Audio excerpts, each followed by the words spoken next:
ಹರೇ ಕೃಷ್ಣ.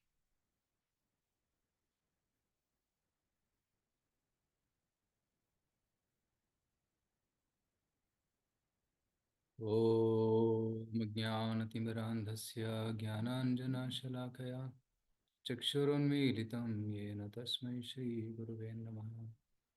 ನಮೋ ವಿಷ್ಣುಪಾದಾಯ ಕೃಷ್ಣಪ್ರೇಷ್ಠಾಯ ಭೂತಲೆ ಶ್ರೀಮತೆ Bhaktivedanta ಸ್ವಾಮಿನಿತಿ ನಾಮಿನೆ.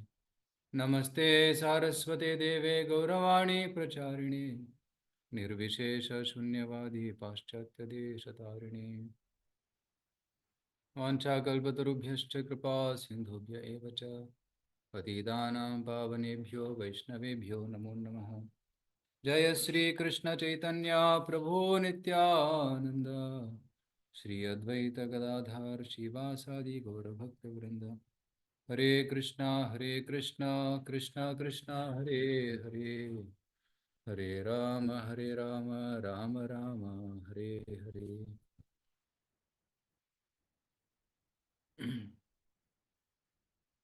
So ನಿನ್ನೆ ನಾವು ಭಗವದ್ಗೀತೆಯ ಪ್ರಥಮ ಅಧಿವೇಶನವನ್ನು ಮಾಡಿದ್ದೇವೆ. ಸೊ ನಿನ್ನೆ ನಾವು ಭಗವದ್ಗೀತೆಯ ಕಿರುಪರಿಚಯ, ಭಗವದ್ಗೀತೆಯ ಮುಖ್ಯ ವಿಷಯಗಳ ಬಗ್ಗೆ ಪರಿಚಯ ಕೊಟ್ಟಿದ್ದೇವೆ, ಭಗವದ್ಗೀತೆಯ ಮುಖ್ಯ ಪಾತ್ರಗಳ ಬಗ್ಗೆ ಪರಿಚಯವನ್ನು ಕೊಟ್ಟಿದ್ದೇವೆ. ನಂತರ ಭಗವದ್ಗೀತೆಯ ಒಂದು ಬಹುಮುಖ್ಯ ವಿಷಯ ಅದ್ಯಾವುದು? ಆತ್ಮಜ್ಞಾನ. ಸೊ ಆತ್ಮಜ್ಞಾನದ ಬಗ್ಗೆ ಚರ್ಚೆಯನ್ನು ಮಾಡಿದ್ದೇವೆ. ಸೊ ಇವತ್ತು ನಾವು ಎರಡನೇ ಸೆಷನ್ಗೆ ಹೋಗೋಣ.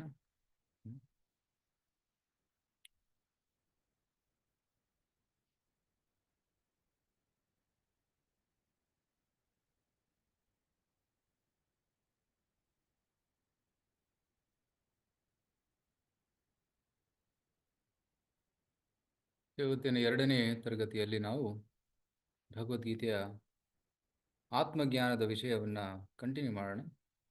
ನಂತರ ಆತ್ಮದ ಪುನರ್ಜನ್ಮದ ಬಗ್ಗೆ ಚರ್ಚೆ ಮಾಡೋಣ. ರೈಟ್, ಆತ್ಮ ಹೇಗೆ ಒಂದು ದೇಹದಿಂದ ಇನ್ನೊಂದು ದೇಹಕ್ಕೆ ಹೋಗುತ್ತೆ, ಆ ಪುನರ್ಜನ್ಮ ಹೇಗೆ ಆಗುತ್ತೆ, ಅಥವಾ ಫಸ್ಟ್ ಪುನರ್ಜನ್ಮ ಸತ್ಯನಾ? ರೈಟ್.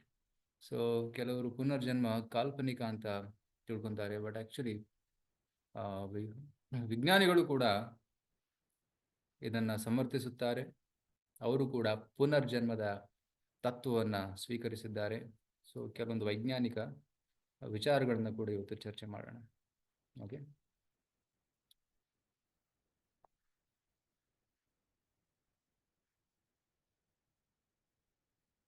ಇಲ್ಲಿ ಫೋಟೋದಲ್ಲಿ ತಾವು ನೋಡ್ತಾ ಇದ್ದೀರಾ ಹೇಗೆ ಆತ್ಮ ಇಲ್ಲಿ ಹುಟ್ಟಿ ಒಂದು ದೇಹದಿಂದ ಇನ್ನೊಂದು ದೇಹಕ್ಕೆ ಹೋಗ್ತಾ ಇದೆ. ರೈಟ್, ಕೌಮಾರಂ ಯೌವನಂ ಜರಾ, ಹುಟ್ಟಿ ಅದು ಬೆಳೀತಾ ಇದೆ, ಬೆಳೆದು ದೊಡ್ಡದಾಗುತ್ತೆ, ದೊಡ್ಡನಾದ್ಮೇಲೆ ಮುದುಕನಾಗ್ತಾನೆ, ನಂತರ ಸಾಯ್ತಾನೆ, ಸತ್ತ ಮೇಲೆ ಮತ್ತೆ ಹುಟ್ಟಿ ವಾಪಸ್ ಬರ್ತಾನೆ. ರೈಟ್, ಈ ಫೋಟೋದಲ್ಲಿ ನೀವು ನೋಡ್ತಾ ಇದ್ರೆ ಹೇಗೆ ಆತ್ಮ ತನ್ನ ಪ್ರಯಾಣವನ್ನು ಮಾಡ್ತಾ ಇದೆ ಅಂತ. So this is the journey of the soul. So ಆತ್ಮ ಒಂದು ಪ್ರಯಾಣ ಮಾಡ್ತಾ ಇದೆ, ಆ ಪ್ರಯಾಣದಲ್ಲಿ ಹಲವಾರು ದೇಹಗಳನ್ನು ಸ್ವೀಕರಿಸುತ್ತೆ. Right, so we should be aware of this. ನಮಗಿದೆಲ್ಲ ಗೊತ್ತಿರಬೇಕು. ಕೆಲವರು ಸೌಂಡ್ ಕೊಡಿ ಅಂತ ಕೇಳ್ತಾ ಇದ್ದಾರೆ. ನನ್ನ ಧ್ವನಿ ಸರಿಯಾಗಿದೆಯಾ? ಹರೇ ಕೃಷ್ಣ. ಈಗ ಚೆನ್ನಾಗಿದೆಯಾ? Right, Venkatesh, are you able to hear me? ಕೇಳಿಸ್ತಾ ಇದೆಯಾ ನನ್ನ ಧ್ವನಿ?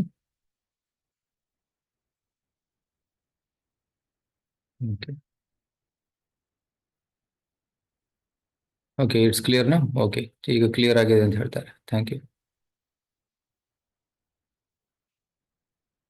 ಸೊ ಆತ್ಮ ಒಂದು ದೇಹದಿಂದ ಇನ್ನೊಂದು ದೇಹಕ್ಕೆ ಪ್ರಯಾಣ ಮಾಡ್ತಾ ಇದೆ. ಈ ತತ್ವಕ್ಕೆ ಪುನರ್ಜನ್ಮ ಅಂತ ಕರೀತಾರೆ.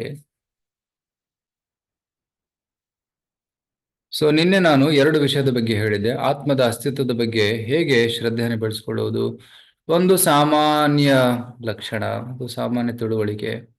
ಅದೇನು, ಯಾರಾದರೂ ಸತ್ತರೆ ಸತ್ ಹೋಯ್ತು ಅಂತ ಹೇಳ್ತೀವಿ, ಅಂದ್ರೆ ದೇಹದಲ್ಲಿರುವಂತಹ ಆತ್ಮ ಹೋಯ್ತು ಅಂತ.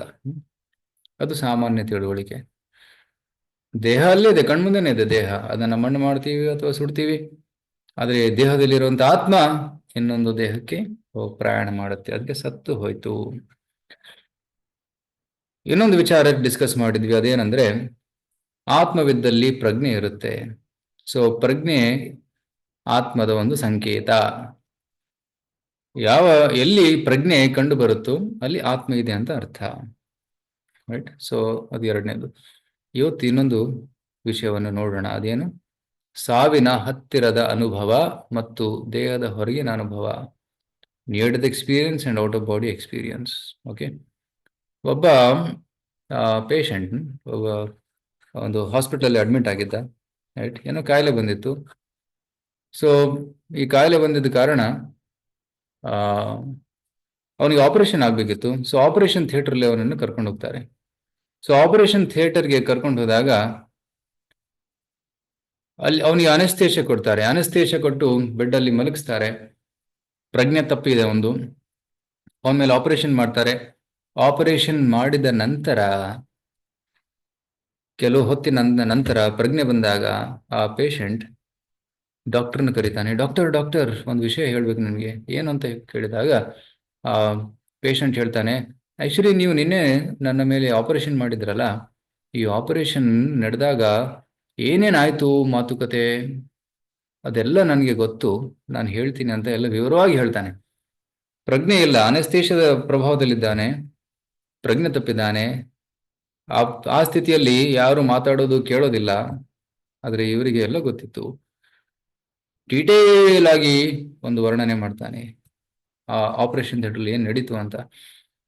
ಇದನ್ನ ಕೇಳಿ ಡಾಕ್ಟರ್ಗೆ ಆಶ್ಚರ್ಯವಾಯಿತು. ಹೇಗೆ ಸಾಧ್ಯ? ನಿನ್ಗೆ ತಿಳಿಯೋದಕ್ಕೆ ಹೇಗೆ ಸಾಧ್ಯ? ಯಾರು ಹೇಳೋಕ್ಕೂ ಚಾನ್ಸ್ ಇಲ್ಲ. ಯಾಕಂದ್ರೆ ಜಸ್ಟ್ ಆಪರೇಷನ್ ಮುಗಿದಿದೆ. ಆಪರೇಷನ್ ಮುಗಿದ ಪ್ರಜ್ಞೆಯಿಂದ ಹೊರ ಬಂದಿದೆಯಾ? ಆಗ ಪೇಷಂಟ್ ಹೇಳ್ತಾನೆ, ಆಕ್ಚುಲಿ ನನ್ನ ಮೇಲೆ ಆಪರೇಷನ್ ನಡೆದಾಗ ನಾನು ನನ್ನ ದೇಹದಿಂದ ಹೊರಗಡೆ ಬಂದು ನಾನು ನನ್ನನ್ನು ನಾನೇ ನೋಡ್ತಾ ಇದ್ದೆ. I was seeing my self ಅಂತಾನೆ. ಆಗ ನನಗೆ ನೀವು ಮಾತಾಡೋದೆಲ್ಲ ಕೇಳಿಸ್ತಾ ಇತ್ತು. ನಾನು ನಿಮ್ಮನ್ನೆಲ್ಲ ನೋಡ್ತಾ ಇದ್ದರೆ, ಆದ್ರೆ ನೀವು ನನ್ನನ್ನು ನೋಡೋಕ್ಕಾಗ್ಲಿಲ್ಲ. ಸೊ ಅದಕ್ಕೆ this called out of body experience. Right. So ನಮಗೂ ಕೂಡ ಕೆಲವು ಅನುಭವ ಆಗುತ್ತಲ್ಲ. ಸೊ ಮಲಗಿದಾಗ ತಾವೆಲ್ಲರಿಗೂ ಅನುಭವ ಆಗಿರುತ್ತೆ. ಮಲಗಿದಾಗ ಮನಸ್ಸು ಎಲ್ಲೆಲ್ಲೋ ಹೋಗುತ್ತೆ, ಕನಸಲ್ಲಿ ಎಲ್ಲೆಲ್ಲೋ ಹೋಗಿ ವಾಪಸ್ ಬರುತ್ತೆ. ನಾವು ಕಣ್ಣು ತೆಗೆದಾಗ ನಾವು ಈ ದೇಹದಲ್ಲಿದ್ದೀವಿ. ಆದ್ರೆ ಕನಸಲ್ಲಿ ಸ್ವಿಟ್ಜರ್ಲ್ಯಾಂಡ್, ಅಮೆರಿಕಾ, ನ್ಯೂಜಿಲ್ಯಾಂಡ್ ಎಲ್ಲೆಲ್ಲೋ ಹೋಗಿ ಬರುತ್ತೆ ಮನಸ್ಸು. ಆದ್ರೆ ಆತ್ಮ ಹೋಗಿ ವಾಪಸ್ ಬರ್ಲಿಲ್ಲ ಅಂದ್ರೆ ಅದು ಸಾವು. ರೈಟ್. ಪ್ರತಿ ರಾತ್ರಿ ನಾವು ಮಲ್ಕೊಂಡಾಗ ನಾವು ಪ್ರಜ್ಞೆಯನ್ನ ಕಳ್ಕೊಂಡ್ಬಿಡ್ತೀವಿ. ನಾನು ಎಲ್ಲಿದ್ದೀನಿ, ಎಲ್ಲಿ ಮಲಗಿದ್ದೀನಿ ಅನ್ನೋದು ಗೊತ್ತಾಗೋದಿಲ್ಲ. ಮಲಗಿದಾಗ ಗೊತ್ತಾಗೋದಿಲ್ಲ. ಸೊ ಆದ್ರೆ ಕಣ್ಣು ತೆಗೆದಾಗ ನಾವು ಅದೇ ದೇಹದಲ್ಲಿ ಕಣ್ಣು ತೆಗೆದಾಗ ಅದು ನಿದ್ರೆಯಿಂದ ಎದ್ದು ಬಂದಿವಿ ಅಂತೀವಿ. ಆದ್ರೆ ಸಾವು ಅಂದ್ರೇನು? ದೀರ್ಘಕಾಲದ ನಿದ್ರೆ. ರೈಟ್. ಈ ದೇಹದಲ್ಲಿ ಕಣ್ಣು ಮುಚ್ಚಿದಾಗ ಬೇರೆ ಒಂದು ದೇಹದಲ್ಲಿ ಕಣ್ಣು ತೆಗೆದಾಗ ಅದು ಪುನರ್ಜನ್ಮ. Right. So this called out of body experience. Near death experience ಅಂದ್ರೆ ಸಾವಿನ ಹತ್ತಿರದ ಅನುಭವ. ಅಂದ್ರೆ ಕೆಲವೊಬ್ಬರಿಗೆ ಎಸ್ಪೆಷಲಿ ಯಾರಿಗೆ ತುಂಬಾ ಸಿವಿಯರ್, ತುಂಬಾ ಏನಂತಾರೆ ಭಯಂಕರ ಕಾಯಿಲೆಗಳಿರುತ್ತಲ್ಲ, ಅವರು ಸಾಯುವ ಸಮಯದಲ್ಲಿ ಕೆಲವರಿಗೆ ಒಂದು ರೀತಿ ವಿಚಿತ್ರ ಅನುಭವ ಉಂಟಾಗುತ್ತೆ. ಎಂಥ ಅನುಭವ ಅದು? ಯಾರೋ ಬರ್ತಾ ಇದ್ದಾರೆ, ಯಾರೋ ನನ್ನನ್ನು ನೋಡ್ತಾ ಇದ್ದಾರೆ ಅನ್ನೋ ಒಂದು ಅನುಭವ. So that is called near death experience. ಸಾಮಾನ್ಯವಾಗಿ ಯಾರು ಪಾಪಿ ಜನರು ಇರ್ತಾರಲ್ಲ, ಅವರನ್ನು ಕರ್ಕೊಂಡು ಹೋಗೋದಕ್ಕೆ ಯಮದೂತರು ಬರ್ತಾರೆ. ಸೊ ಕೆಲವೊಮ್ಮೆ ಕ್ರೂರ ವ್ಯಕ್ತಿಗಳು ಅಂಥವ್ರು ಕಾಣಿಸ್ತಾರೆ ಅವರಿಗೆ. Right. So this is called near death experience. ಮತ್ತೆ ಕೆಲವರು ಒಳ್ಳೆ ಜನರು, ಇಡೀ ಜೀವನ ಒಳ್ಳೆ ತರ ನಡ್ಕೊಂಡಿದ್ದಾರೆ, ತುಂಬಾ ಒಳ್ಳೆ ಕೆಲಸವನ್ನು ಮಾಡಿದ್ದಾರೆ. ಸೊ ಅವರಿಗೆ ಒಂದು ಒಳ್ಳೆ ಅನುಭವ. They see A light, tunnel of light. ಆ ಒಂದು ಬೆಳಕಿನ ದಾರಿಯನ್ನ ಅವರು ನೋಡಿದಾಗ, ದಾರಿಯಲ್ಲಿ ಪ್ರಯಾಣ ಮಾಡಿದಾಗ ಅಲ್ಲಿ ಅವರು ಪೂರ್ವಜರನ್ನು ನೋಡ್ತಾರೆ. ಅದು ಸ್ವರ್ಗದ ದಾರಿ. ರೈಟ್. ಸತ್ ಮೇಲೆ ಎರಡು ಡೆಸ್ಟಿನೇಷನ್, ಒಂದು ಸ್ವರ್ಗ ಅಥವಾ ಪಾಪ ಮಾಡಿದ್ರೆ ನರಕ, ಪುಣ್ಯ ಮಾಡಿದ್ರೆ ಸ್ವರ್ಗ. ರೈಟ್. ಅಥವಾ ಅಪಾರ ಭಕ್ತಿಯನ್ನ ಮಾಡಿದ್ರೆ ಮೋಕ್ಷ. ರೈಟ್. ಸ್ವರ್ಗ, ನರಕ और ಮೋಕ್ಷ. So 3 destinations. ಆದರೆ ಸಾಮಾನ್ಯವಾಗಿ ಜನರು ಮತ್ತೆ ಹುಟ್ಟಿ ಬರ್ತಾರೆ, ಸದರ್ ಸ್ವರ್ಗದಲ್ಲಿ ಅಥವಾ ನರಕದಲ್ಲಿ. ಸ್ವರ್ಗದಲ್ಲಿ ತಮ್ಮ ಪುಣ್ಯವನ್ನು ಅನುಭವಿಸಿ ಮತ್ತೆ ಭೂಮಿಗೆ ಬರ್ತಾರೆ. ನರಕದಲ್ಲಿ ತಮ್ಮ ಪಾಪದ ಪ್ರತಿಕ್ರಿಯೆಯನ್ನ, ದುಃಖವನ್ನು ಅನುಭವಿಸಿ ಮತ್ತೆ ಅವರು ಹುಟ್ಟಿ ಭೂಮಿಗೆ ಬರ್ತಾರೆ. ಆದ್ರೆ ಯಾರಿಗೆ ಮೋಕ್ಷ ಸಿಗುತ್ತೆ ಅವರು ಮತ್ತೆ ಹುಟ್ಟಿ ಬರುವುದಿಲ್ಲ. ಪುನರ್ಜನ್ಮ ನೈತಿ ಮಾಮೇತಿ ಸ್ವರ್ಜನ. ರೈಟ್. ಅದಕ್ಕೆ ನಾವು ಮೋಕ್ಷಕ್ಕೆ ಆಕಾಂಕ್ಷೆ ಪಡಬೇಕು, ಸ್ವರ್ಗ ನರಕಕ್ಕೆ ಹೋಗೋದಕ್ಕೆ ಅಪೇಕ್ಷೆ ಪಡಬಾರ್ದು. ರೈಟ್. ಸ್ವರ್ಗ ಕೂಡ ಒಂದು ತಾತ್ಕಾಲಿಕ ಸ್ಥಳ. ಇದರ ಬಗ್ಗೆ ನಾವು ಮುಂದಿನ ಸೆಷನ್ ಅಲ್ಲಿ ಡಿಸ್ಕಸ್ ಮಾಡೋಣ.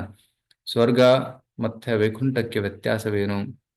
ರೈಟ್. ಸ್ವರ್ಗ ಮತ್ತು ವೈಕುಂಠ ಒಂದೇ ಅಲ್ಲ, ಎರಡು ಬೇರೆ ಬೇರೆ. ಸೊ ಅದ್ರ ಬಗ್ಗೆ ಮುಂದಿನ ಸೆಷನ್ ಅಲ್ಲಿ ಡಿಸ್ಕಸ್ ಮಾಡೋಣ. So out of body experience, near to the experience. Right. ಸಾವಿನ ಹತ್ತಿರದ ಅನುಭವ ಮತ್ತೆ ದೇಹದ ಹೊರಗಡೆ ಇರುವ ಅನುಭವ, ಇವೆರಡು ಇದೆ. ಸೊ ಈ ವಿಚಾರದ ಬಗ್ಗೆ ಹಲವಾರು ಪುಸ್ತಕಗಳನ್ನು ಬರೆಯಲಾಗಿದೆ.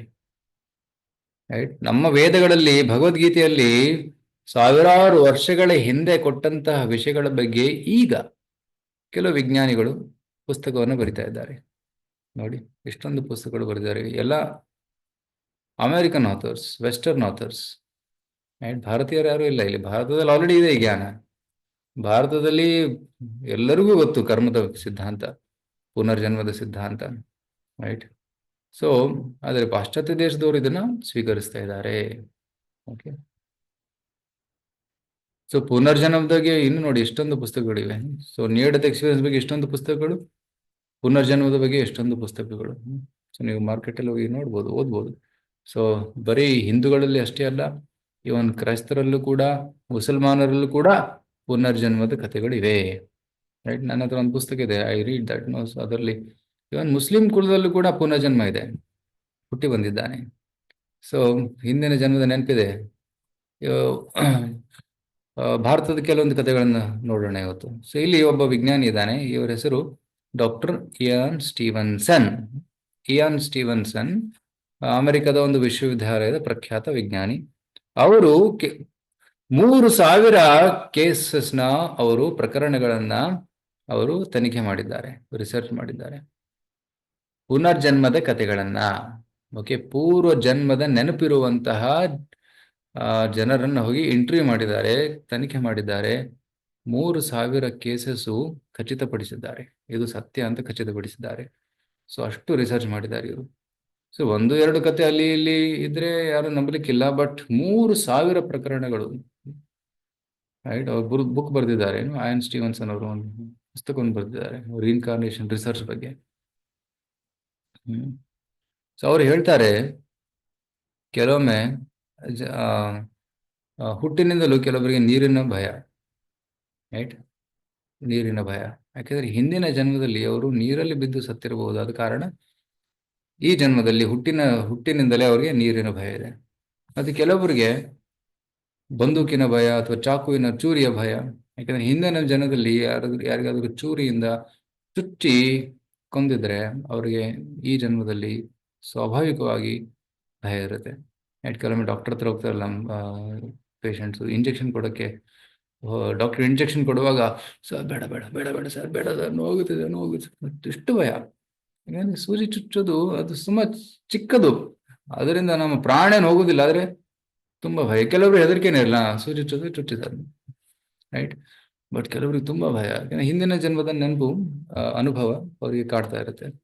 ಅಥವಾ ಹಿಂದಿನ ಜನ್ಮದಲ್ಲಿ ಯಾರಾದ್ರೂ ಬಂದೂಕಿನಿಂದ ಕೊಂದಿದ್ರೆ they will have fear of revolvers, ಆ ರೀತಿ. ಸೊ ಇದು ಕೂಡ ಒಂದು ಫೋಬಿಯಾಸ್ ಅಂತಾರೆ. ಫೋಬಿಯಾ ಅಂದ್ರೆ ಭೀತಿ. ರೈಟ್. ಹುಟ್ಟಿನಿಂದಲೇ ಸ್ವಾಭಾವಿಕವಾದ ಒಂದು ಭೀತಿ, ಒಂದು fear. So that is because of past life, ಪೂರ್ವ ಜನ್ಮದ ಒಂದು ನೆನಪಿನ ಕಾರಣದಿಂದ ಈ ರೀತಿ ಭಯ ಇರುತ್ತೆ, ಭೀತಿ ಇರುತ್ತೆ. ಇನ್ನೊಂದು ನೋಡಿದ್ರೆ ಅವಳಿ ಮಕ್ಕಳ, ನೋಡಿ ವೈಜ್ಞಾನಿಕ ಸಂಶೋಧಕರು ಖಚಿತಪಡಿಸಿದ್ದಾರೆ, ಅವಳಿ ಮಕ್ಕಳಲ್ಲಿ DNA ಸೇಮ್ ಇರುತ್ತೆ. ರೈಟ್. DNA ಗೊತ್ತಾ? ಒಂದು ಸೆಲ್ಸ್ ಅಲ್ಲಿ DNA ಇರ್ತದೆ. DNA ಇಂದ ನಮ್ಮ ರೂಪರೇಖೆ ಎಲ್ಲ ತೀರ್ಮಾನವಾಗುತ್ತೆ. ನಾವು ಯಾವ ರೀತಿ ಕಾಣಿಸ್ತೀವಿ, ನಮ್ಮ ಕೂದಲು ಹೇಗಿರುತ್ತೆ, ಕೆಲವರು ಗುಂಗುರು ಕೂದಲು ಇರುತ್ತೆ, ಕೆಲವರು ಸಾಫ್ಟ್ ಇರುತ್ತೆ, ಕೆಲವರು ಹಾರ್ಡ್ ಇರುತ್ತೆ. ರೈಟ್. ಸೊ ನಮ್ಮ DNA ಇಂದ ನಮ್ಮ ಏನಂತಾರೆ ಬಾಡಿ ಡಿಸೈನ್ ಆಗುತ್ತೆ. ಸೊ ಅವಳಿ ಮಕ್ಕಳಲ್ಲಿ ಒಂದೇ DNA. ಸೊ ನೋಡೋದಕ್ಕೆ ಒಂದೇ ತರ ಕಾಣಿಸ್ತಾರೆ, ಆದ್ರೆ ಇಬ್ಬರ ಮನಸ್ಥಿತಿ ಬೇರೆ ಬೇರೆ ಇರುತ್ತೆ. ರೈಟ್. ವೈಜ್ಞಾನಿಕವಾಗಿ ಇವರಿಬ್ಬರು ಸೇಮ್, ಆದ್ರೆ ಇಬ್ಬರ ಮನೋಭಾವ ಬೇರೆ ಬೇರೆ. ಯಾಕಂದ್ರೆ ಎರಡೂ ದೇಹದಲ್ಲಿ ಈ ಅವಳಿ ಮಕ್ಕಳಲ್ಲಿ ಬೇರೆ ಬೇರೆ ಆತ್ಮ. ರೈಟ್, ಒಂದು ದೇಹದಲ್ಲಿ ಒಂದು ಸ್ಥಳದಿಂದ ಆತ್ಮ ಬಂದಿರಬಹುದು, ಇನ್ನೊಂದು ದೇಹದಲ್ಲಿ ಇನ್ನೊಂದು ಸ್ಥಳದಿಂದ ಆತ್ಮ ಬಂದಿರಬಹುದು. ಹಿಂದಿನ ಜನ್ಮಗಳಲ್ಲಿ ಬೇರೆ ಬೇರೆ ಕಾರ್ಯಗಳನ್ನು, ಬೇರೆ ಬೇರೆ ಸ್ವಭಾವವನ್ನ ಅವರು ಬೆಳೆಸಿಕೊಂಡಿರ್ಬೋದು. ಈಗ ಅವರ ಕರ್ಮದ ಅನುಸಾರ ಒಟ್ಟಿಗೆ ಹುಟ್ಟಿ ಬಂದಿದ್ದಾರೆ, ಒಂದೇ ಪರಿವಾರದಲ್ಲಿ ಅವಳಿ ಮಕ್ಕಳಾಗಿ ಹುಟ್ಟಿ ಬಂದಿದ್ದಾರೆ. ಸೊ ಇದು ಕೂಡ ಒಂದು ಪ್ರಮಾಣ, ಆತ್ಮಕ್ಕೆ ಪುನರ್ಜನ್ಮಕ್ಕೆ ಒಂದು ಪ್ರಮಾಣ ಇದು, ಅವಳಿ ಮಕ್ಕಳು. ಓಕೆ, ಸೊ ಈಗ ಅಫ್ಕೋರ್ಸ್ ಸಾಕಷ್ಟು ವೈಜ್ಞಾನಿಕ ಸಂಶೋಧನೆಗಳಿವೆ, ಅದನ್ನು ನಾನು ಎಲ್ಲವನ್ನ ಇಲ್ಲಿ ಚರ್ಚೆ ಮಾಡ್ತಾ ಇಲ್ಲ. ಸೊ ಯಾರಿಗೆ ಇಂಟ್ರೆಸ್ಟ್ ಇದೆ ಅವರಿಗೆ ಐ ಹ್ಯಾವ್ ಸಮ್ ಬುಕ್ಸನ್ನು ರೆಫರ್ ಮಾಡ್ತೀನಿ, ಯು ಕ್ಯಾನ್ ರೀಡ್ ಇಟ್. ಕೆಲವೊಂದು ವಿಡಿಯೋಸ್ ಕೂಡ ಇದೆ, ನಾವು ಯೂಟ್ಯೂಬ್ ಗ್ರೂಪಲ್ಲಿ ಕೆಲವೊಂದು ವಿಡಿಯೋಸನ್ನು ಕೂಡ ಶೇರ್ ಮಾಡ್ತೀವಿ. ಹಿಂದಿನ ಪೂರ್ವ ಜನ್ಮವನ್ನು ಹಂಚಿಕೊಳ್ಳುವಂತಹ ಕೆಲವೊಂದು ವಿಡಿಯೋಸ್ ಇವೆ, ಇಂಟರ್ವ್ಯೂಸ್ ಇವೆ. ರೈಟ್, ಸೊ ಉದಾಹರಣೆಗೆ ಒಂದು ವಿಡಿಯೋನ ತೋರಿಸ್ತೀನಿ ಬೇಕಿದ್ರೆ. ಈಗ ರೈಟ್, ಹಲವಾರು ವಿಡಿಯೋಗಳಿವೆ, ಬಟ್ ಒಂದು ವಿಡಿಯೋ ತೋರಿಸ್ತೀನಿ. ಸೊ ವರ್ಲ್ಡ್ ವಾರ್ II, ಎರಡನೇ ಯುದ್ಧದಲ್ಲಿ ಒಂದು ಅಮೆರಿಕದ ಒಬ್ಬ ಫೈಟರ್ ಪೈಲಟ್ ಅಂದ್ರೆ ಯುದ್ಧ ಮಾಡುವನು, ಸೈನಿಕ. ಸೊ ಏರ್ಫೋರ್ಸ್ ಅಲ್ಲಿದ್ದ. ಸೊ ಜಪಾನ್ ಜೊತೆ ಯುದ್ಧ ಮಾಡುವಾಗ ಜಾಪನೀಸ್ ಏರೋಪ್ಲೇನ್ ಇವ್ರ ಮೇಲೆ ದಾಳಿ ಮಾಡಿತು. ಸೊ ಜಾಪನೀಸ್ ಏರೋಪ್ಲೇನ್ ಇವ್ರ ಮೇಲೆ ದಾಳಿ ಮಾಡಿದ್ರಿಂದ ಇವರು ಸತ್ತೋದ್ರು. ರೈಟ್, ಸೊ ಎಳೆ ವಯಸ್ಸಿನಲ್ಲಿ, ಸುಮಾರು 22-23 ವರ್ಷ ಆಯ್ತೇನೆ ಇವ್ರಿಗೆ, ಈ ಸೈನಿಕನಿಗೆ. ಸೊ ಅವರು ಪ್ರಾಣ ಬಿಟ್ಬಿಟ್ರು. ಆದರೆ ಮುಂದಿನ ಜನ್ಮದಲ್ಲಿ ಹುಟ್ಟಿ ಬಂದಾಗ ಈ ಮಗುವಿಗೆ ಸ್ವಾಭಾವಿಕವಾಗಿ ಪೂರ್ವ ಜನ್ಮದ ನೆನಪಿತ್ತು. ರೈಟ್, ಅವನಿಗೆ ಕನಸು ಬರ್ತಾ ಇತ್ತಂತೆ ರಾತ್ರಿ, ನನ್ನ ವಿಮಾನಕ್ಕೆ ವಿಮಾನ ಸುಡ್ತಾ ಇದೆ, ಬೆಂಕಿ ಹತ್ತಿದೆ, ಕಾಪಾಡಿ ಕಾಪಾಡಿ ಕಾಪಾಡಿ ಅಂತ ಕೂಗ್ತಾ ಇದ್ದ. ಎಂತ ವಿಮಾನ? ಕೋರ್ಸೇರ್, ಅಂದ್ರೆ ವಿಮಾನದ ಹೆಸರು ಹೇಳ್ದ, ಕೋರ್ಸೇರ್ ಅಂತ. ಯಾರು ನಿನ್ಗೆ ಗುಂಡು ಹಾಕಿದ್ರು? ಜಾಪನೀಸ್ ಅಂತ. ರೈಟ್, ಸೊ ಕಂಪ್ಲೀಟ್ ವಿಡಿಯೋನ ತೋರಿಸೋದಿಲ್ಲ, ಯಾಕಂದ್ರೆ ಇದು ಇಂಗ್ಲೀಷಲ್ಲಿದೆ. ಸೊ ಇಂಗ್ಲಿಷ್ ಅಮೆರಿಕದ, ಇದು ಫಾಕ್ಸ್ ನ್ಯೂಸ್ ಅಲ್ಲಿ ಬಂದಿತ್ತಂತೆ ಇದು. They have the same name and boyish good looks. James M. Houston, raised in the Midwest. James M. Leininger, a young boy from the Bayou. ಇವನೇ ಹುಡುಗ. ಚಿಕ್ಕವನಿಂದಲೇ ಅವನಿಗೆ ವಿಮಾನದ ಬಗ್ಗೆ ಆಸಕ್ತಿ. That's not all they share. Somehow James Houston's spirit has affected my son, either through reincarnation. I don't know how it happened. I can beat the Japanese easy as pie. Initially, what caught my attention was James's extreme fascination with airplanes. And every night he slept with his G.I. Joe action figures, which he named. I took him to the Kavanaugh Flight Museum. Here's home video. While the other kids casually look at the ಇಲ್ಲಿ ನೋಡಿ, ವಿಮಾನ ಜೊತೆ ಆಟ ಆಡ್ತಾ ಇದ್ದಾನೆ. James seems to inspect ವಿಮಾನನ ಎಲ್ಲ as he checks the check ಮಾಡ್ತಾ ಇದ್ದಾನೆ, underbelly, ಚೆಕ್ಅಪ್ then ಮಾಡ್ತಾ climbs ಇದ್ದಾನೆ. inside, donning the ಕಾಕ್ಪಿಟ್ ಅಲ್ಲಿ headset. ಕೂತಿದ್ದಾನೆ. ಅವನೇ ತಾನೇ ಹೋಗಿ ಅಲ್ಲಿ ಹೋಗಿ ಕೂತ್ಕೊಂಡು ಹೆಡ್ಸೆಟ್ ಹಾಕೊಂಡು ವಿಮಾನದ ಜೊತೆ ಆಟ ಆಡ್ತಾ ಇದ್ದಾನೆ. ಸೊ I said, ಇದು "Oh, ಪೂರ್ವ look, there's a ಜನ್ಮದಿಂದ bomb on the ಬಂದಿದೆ. bottom." He said, "That's not a bomb, that's a drop tank." And terrorized, Your ತಾಯಿ, screaming. ಜೇಮ್ಸ್ನ ತಾಯಿ Over ಇವಳು. and over again, James had this same terrible nightmare, 4 to 5 times a week. He was too young. ವಾರಕ್ಕೆ 4-5 ಬಾರಿ ಕನಸು ಕಾಣ್ತಾ ಇದ್ರಂತೆ, ಆ ಯುದ್ಧದ Bombing ಕನಸು. ships, you see men perish. ಆಗ ತಂದೆ ಎಲ್ಲ ರಿಸರ್ಚ್ ಮಾಡಿ Planes are ಆ dropping ಯುದ್ಧ bombs. ಭೂಮಿಯನ್ನು ಹುಡುಕ್ತಾನೆ, ರಿಸರ್ಚ್ ಮಾಡ್ತಾನೆ, ಅವರ ಸಹಪಾಠಿಗಳನ್ನ ಹುಡುಕ್ತಾನೆ. The little man's going, "Ooh." Corsair. I kept thinking, But perhaps insatiation near Iwo Jima, headed for Iwo reunions. That's how Really Bruce noted. found him. I wanted to disprove it. He asked, ಇವರು ಪೂರ್ವ ಜನ್ಮದಲ್ಲಿ ಇವರು ಕೂಡ air force ಅಲ್ಲಿ ಇದ್ರು. ಆ James ಬಾಲಕ್ ಏನಿದಾನಲ್ಲ, ಅವರ ಕಲೀಗಾಗಿದ್ರು. Colleague ಅಂದ್ರೆ ಒಟ್ಟಿಗೆ ಅವರು ಕೆಲಸ ಮಾಡ್ತಾ ಇದ್ರು ಏರ್ಫೋರ್ಸ್ ಅಲ್ಲಿ. ಸೊ ಇವ್ರಿಗೀಗ ಸುಮಾರು 70 ವರ್ಷ ವಯಸ್ಸು, ಆ ಹುಡುಗನಿಗೆ 10 ವರ್ಷ ವಯಸ್ಸು. ಸೊ ಆದರೆ ಆ ಹುಡುಗ ಇವರನ್ನ ಗುರುತಿಸಿದ. questions about, did I know some of the people? Oh, yeah, I remember those people. And so he got very quiet. It was all real. The people and places James described actually existed. And remember those G.I. Joe dolls that James named? Turns out 3 men with the same names, first and last, served on the Natoma and were killed in action. James said, Jim Houston, a rather large shell. In my mind, that he was there. Leo invited James, now ಇಲ್ಲಿ ನೋಡಿ ಅವ್ರ photo, ಆ ಹುಡುಗ ಮತ್ತೆ ಅವರ ಸಹಪಾಠಿ, both together. So reunion, ಯುದ್ಧ ಆ ಒಂದು 1944 ಅಲ್ಲಿ ಯಾರು ಯುದ್ಧ ಮಾಡಿದಾರಲ್ಲ ಅವರೆಲ್ಲರೂ ಒಟ್ಟಿಗೆ ಸೇರಿದಾಗ ಈ ಹುಡುಗನ ಹೋದ ಅವ್ರ ಜೊತೆ ರಿಯೂನಿಯನ್ಗೆ. three to the reunion. James recognized several pilots, even called them by name. You're Bob Greenwald. I'm serious. He never met Bob Greenwald. No, he'd never met him before. Who is that? And he goes, Roof. Too amazing to so ಅವರ ಪೂರ್ವ ಜನ್ಮದ ಸಹೋದರಿ, sister, ಅಕ್ಕ. describe how he would feel that way, but he does. He considers me his sister. But does she consider James her brother? I think it's probably a reincarnation of my brother. And ಅವಳು ಒಪ್ಕೊಂತಾಳೆ, ನನ್ನ ಸಹೋದರ ಮತ್ತೆ ಹುಟ್ಟಿ ಬಂದಿದ್ದಾನೆ, ಪುನರ್ಜನ್ಮ ತಗೊಂಡಿದ್ದಾನೆ ಅಂತ. was so touched, she gave James items from her brother's final effects. The little George Washington bust had been on my brother's desk all through. Corsair was fast. Agility was very good. Why him? James has never said anything about why he's here. One of God's unexplained mysteries.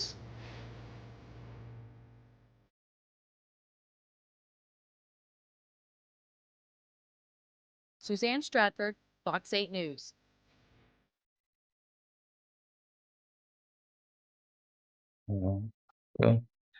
Interesting ಅಲ್ಲ? So ವೈಜ್ಞಾನಿಕವಾಗಿ ಕೂಡ ಇದನ್ನ ಪ್ರಮಾಣೀಕರಿಸಿದ್ದಾರೆ. ಆದರೆ ನಮಗೆ ವೈಜ್ಞಾನಿಕ proof ಬೇಕಿಲ್ಲ, ಭಗವದ್ಗೀತೆಯಲ್ಲಿ already ಹೇಳಿದೆ. ಸೊ ಶಾಸ್ತ್ರದಲ್ಲಿ ಹೇಳಿದೆ, ಅದನ್ನೆಲ್ಲ ಸತ್ಯ ಅಂತ ನಾವು ಒಪ್ಕೊಂತೀವಿ. ಭಾರತೀಯರು ತುಂಬಾ ಸರಳವಾಗಿ ಒಪ್ಕೊಂತಾರೆ, ಆದ್ರೆ ವಿದೇಶಿಯರಿಗೆ ವೈಜ್ಞಾನಿಕ ಪ್ರೂಫ್ ಬೇಕು. ಎಸ್ಪೆಷಲಿ ಈಗ ಸ್ಕೂಲ್ ಕಾಲೇಜಲ್ಲಿ ಓದೋ ಮಕ್ಕಳು ಕೂಡ ಪ್ರೂಫ್ ಕೇಳ್ತಾರೆ. ಎಲ್ಲ ಕೆಟ್ಟ ಕಥೆಗಳಿವೆಲ್ಲ, ರಾಮಾಯಣ, ಮಹಾಭಾರತ, ಭಗವದ್ಗೀತೆ, ಕೆಟ್ಟ ಕಥೆಗಳನ್ನ ಯಾಕೆ ಓದ್ಬೇಕು? ಇಲ್ಲ, ಇವು ಕಥೆಗಳಲ್ಲ, ಇವೆಲ್ಲ ಸತ್ಯಗಳು. They are all truth, right? ಭಗವದ್ಗೀತೆಯಲ್ಲಿ ಏನೇನು ಹೇಳಿದೆ ಅದೆಲ್ಲ ಸತ್ಯ. ಅದು ಹೇಗೆ ಸತ್ಯ ಅಂತ ನಾವು ತಿಳ್ಕೋಬೇಕು, right? We cannot doubt it, we should not doubt it.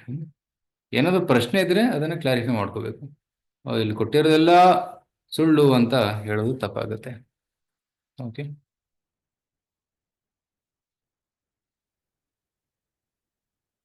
So ಎಲ್ಲಿ ಆತ್ಮವಿದೆಯೋ ಅಲ್ಲಿ 6 ಬದಲಾವಣೆಗಳನ್ನ ನಾವು ಕಾಣಬಹುದು.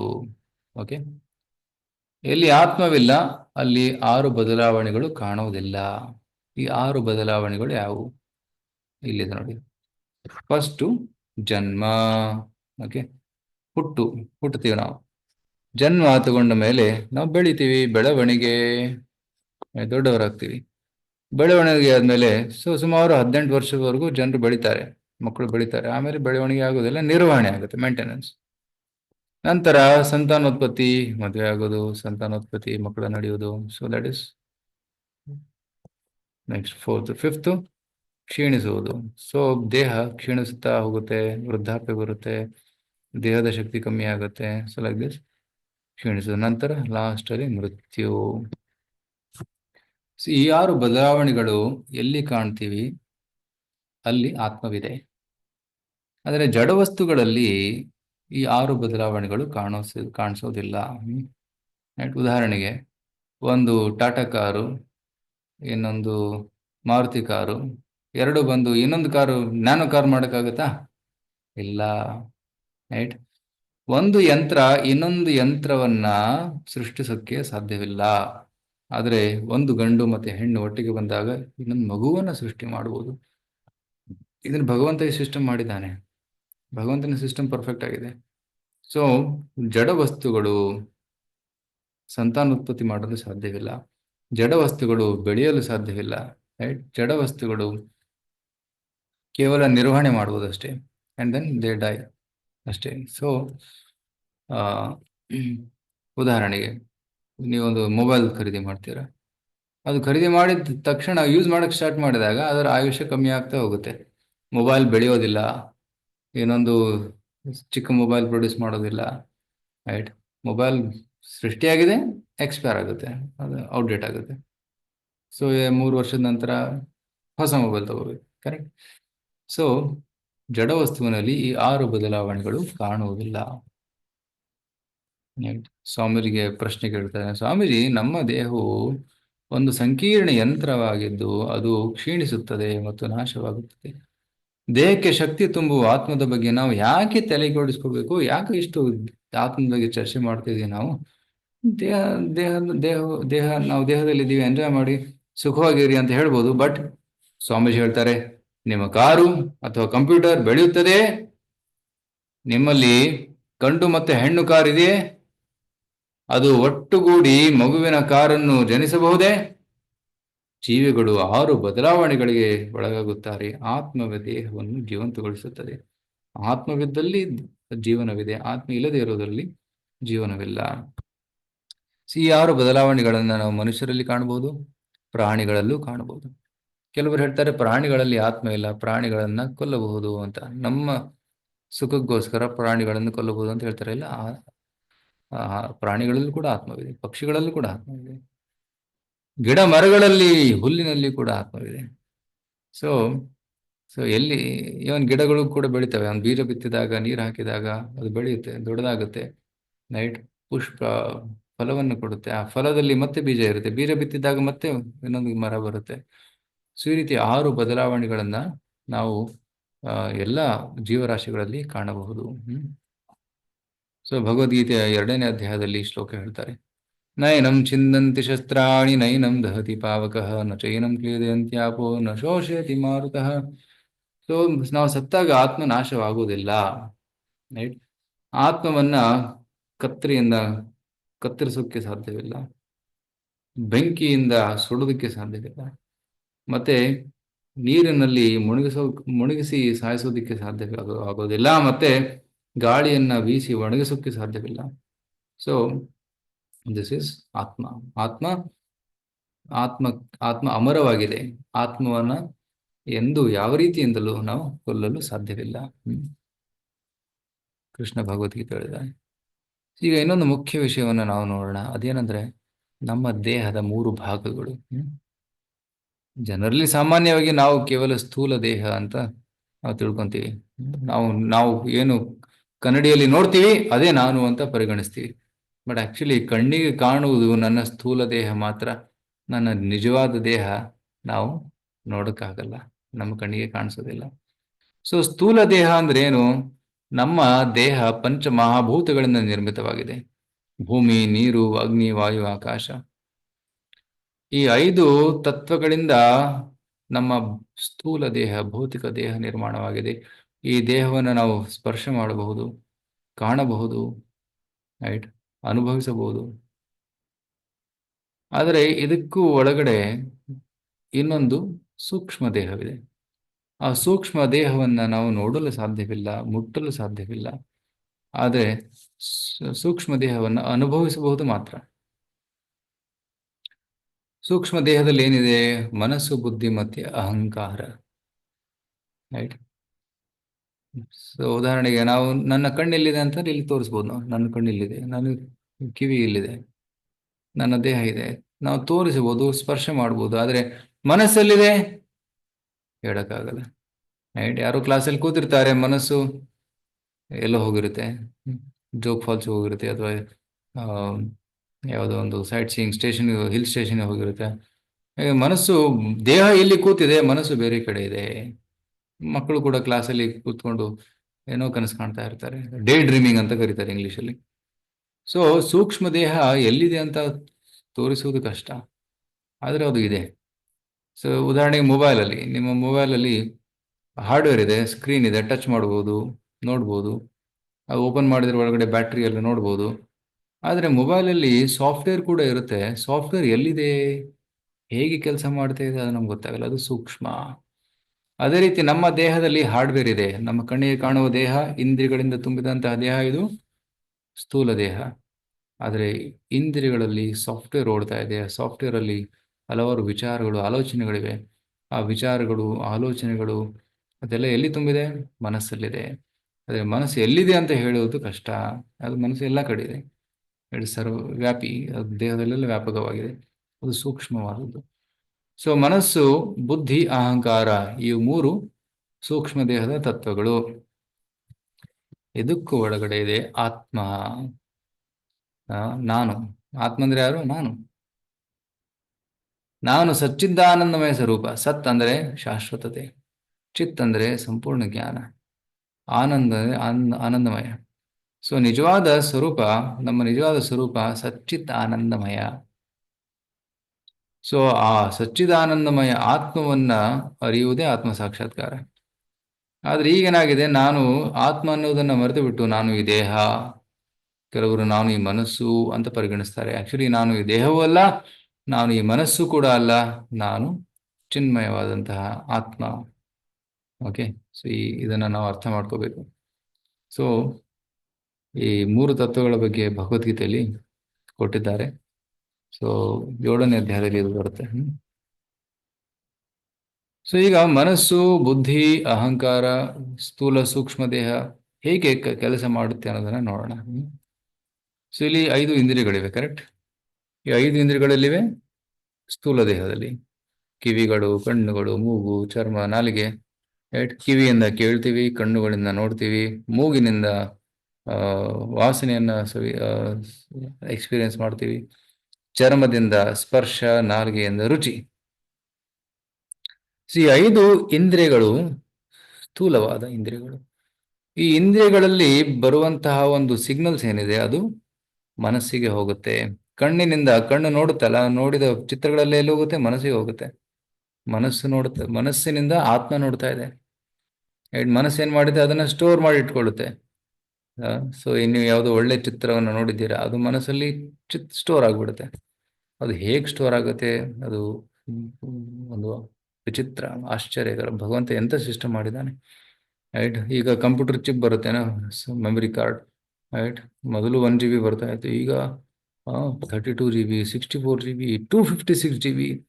ಸೊ ಒಂದು ಚಿಕ್ಕ ಇದರಲ್ಲಿ, ಸಣ್ಣ ಕಾರ್ಡಲ್ಲಿ ಎಷ್ಟೊಂದು ಇನ್ಫಾರ್ಮೇಶನ್ ಸ್ಟೋರ್ ಮಾಡ್ಬೋದು. ಸೊ ವಿಜ್ಞಾನಿಗಳು ಹೇಳ್ತಾರೆ, ನಮ್ಮ ಮೆದುಳು ಕೂಡ ಒಂದು ಸ್ಟೋರೇಜ್ ಡ್ರೈವ್. ಆ ಸ್ಟೋರೇಜ್ ಡ್ರೈವ್ ಅಲ್ಲಿ ಎಷ್ಟೊಂದು ವಿಚಾರಗಳನ್ನ, ಚಿತ್ರಗಳನ್ನ ಸ್ಟೋರ್ ಮಾಡುವುದು. ರೈಟ್? ಸೊ ತುಂಬಾ ಪವರ್ಫುಲ್ ಆಗಿದೆ ನಮ್ಮ ಮೆದುಳು. ಅದ್ರ ಮೆದುಳಿನ ಮೇಲೆ ಮನಸ್ಸು ಕೆಲಸ ಮಾಡುತ್ತೆ. ಸೊ ಆ ಮನಸ್ಸು ಏನು? ಆಲೋಚನೆಗಳ ಉಗ್ರಾಣ, ಅತೃಪ್ತ ಆಸೆಗಳ ಉಗ್ರಾಣ, ಮತ್ತೆ ಹಿಂದಿನ ಅನುಭವಗಳ ಉಗ್ರಾಣ. ಸೊ ಇಲ್ಲಿ store house of all the experiences, ಅನುಭವಗಳು, ಆಸೆಗಳು ಮತ್ತು ಆಲೋಚನೆಗಳ ಒಂದು ಉಗ್ರಾಣವಿದೆ ಮನಸ್ಸು. ಬುದ್ಧಿ ಏನ್ ಮಾಡುತ್ತೆ? ನಿರ್ಧಾರ ಮಾಡುತ್ತೆ, ಇದು ಕೆಟ್ಟದ್ದು, ಇದು ಒಳ್ಳೆಯದು. ರೈಟ್? ಸೊ ಕಣ್ಣು ಏನೋ ಕೆಟ್ಟದನ್ನ ನೋಡ್ತಾ ಇದೆ, ಬುದ್ಧಿ ಹೇಳುತ್ತೆ ನೋಡ್ಬೇಡ, ಇದು ತಪ್ಪು, ಕೆಟ್ಟ ದೃಷ್ಟಿಯನ್ನ ನೋಡ್ಬೇಡ ಅವರನ್ನ, ಅದು ತಪ್ಪು. ರೈಟ್? ಸೊ ಒಳ್ಳೆದನ್ನ ಮಾಡುವಂತ ನೋಡುತ್ತೆ. ಸೊ ದಟ್ ಈಸ್ ಬುದ್ಧಿ ನಿರ್ಧಾರ ಮಾಡುತ್ತೆ. ಸೊ ಬುದ್ಧಿ ಕೂಡ ಕೆಟ್ಟಬಿಟ್ರೆ ಕೆಟ್ಟದನ್ನ ಮಾಡ್ತಾನೆ. ತಮ್ಮ ಇಂದ್ರಿಯಗಳಿಂದ ಒಬ್ಬ ವ್ಯಕ್ತಿ ಕೆಟ್ಟದ್ದನ್ನೇ ಮಾಡ್ತಾನೆ.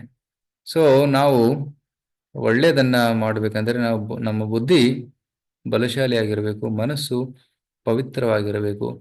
ಆಗ ಇಂದ್ರಿಯಗಳು ಸರಿಯಾದ ರೀತಿಯಲ್ಲಿ ಕೆಲಸ ಮಾಡ್ತವೆ. ಇನ್ನೊಂದು ಫೋಟೋ ನೋಡಿ, ತುಂಬಾ ಇಂಪಾರ್ಟೆಂಟ್ ಫೋಟೋ ಇದು. ಇದು ಕಠೋಪನಿಷದಲ್ಲಿ ಬರುವಂತಹ ಒಂದು ಪ್ರಸಂಗ. ಕಠೋಪನಿಷದಲ್ಲಿ ಹೇಳ್ತಾರೆ, ಆತ್ಮಾನಂ ರಥಿನಂ ವಿದ್ಧಿ.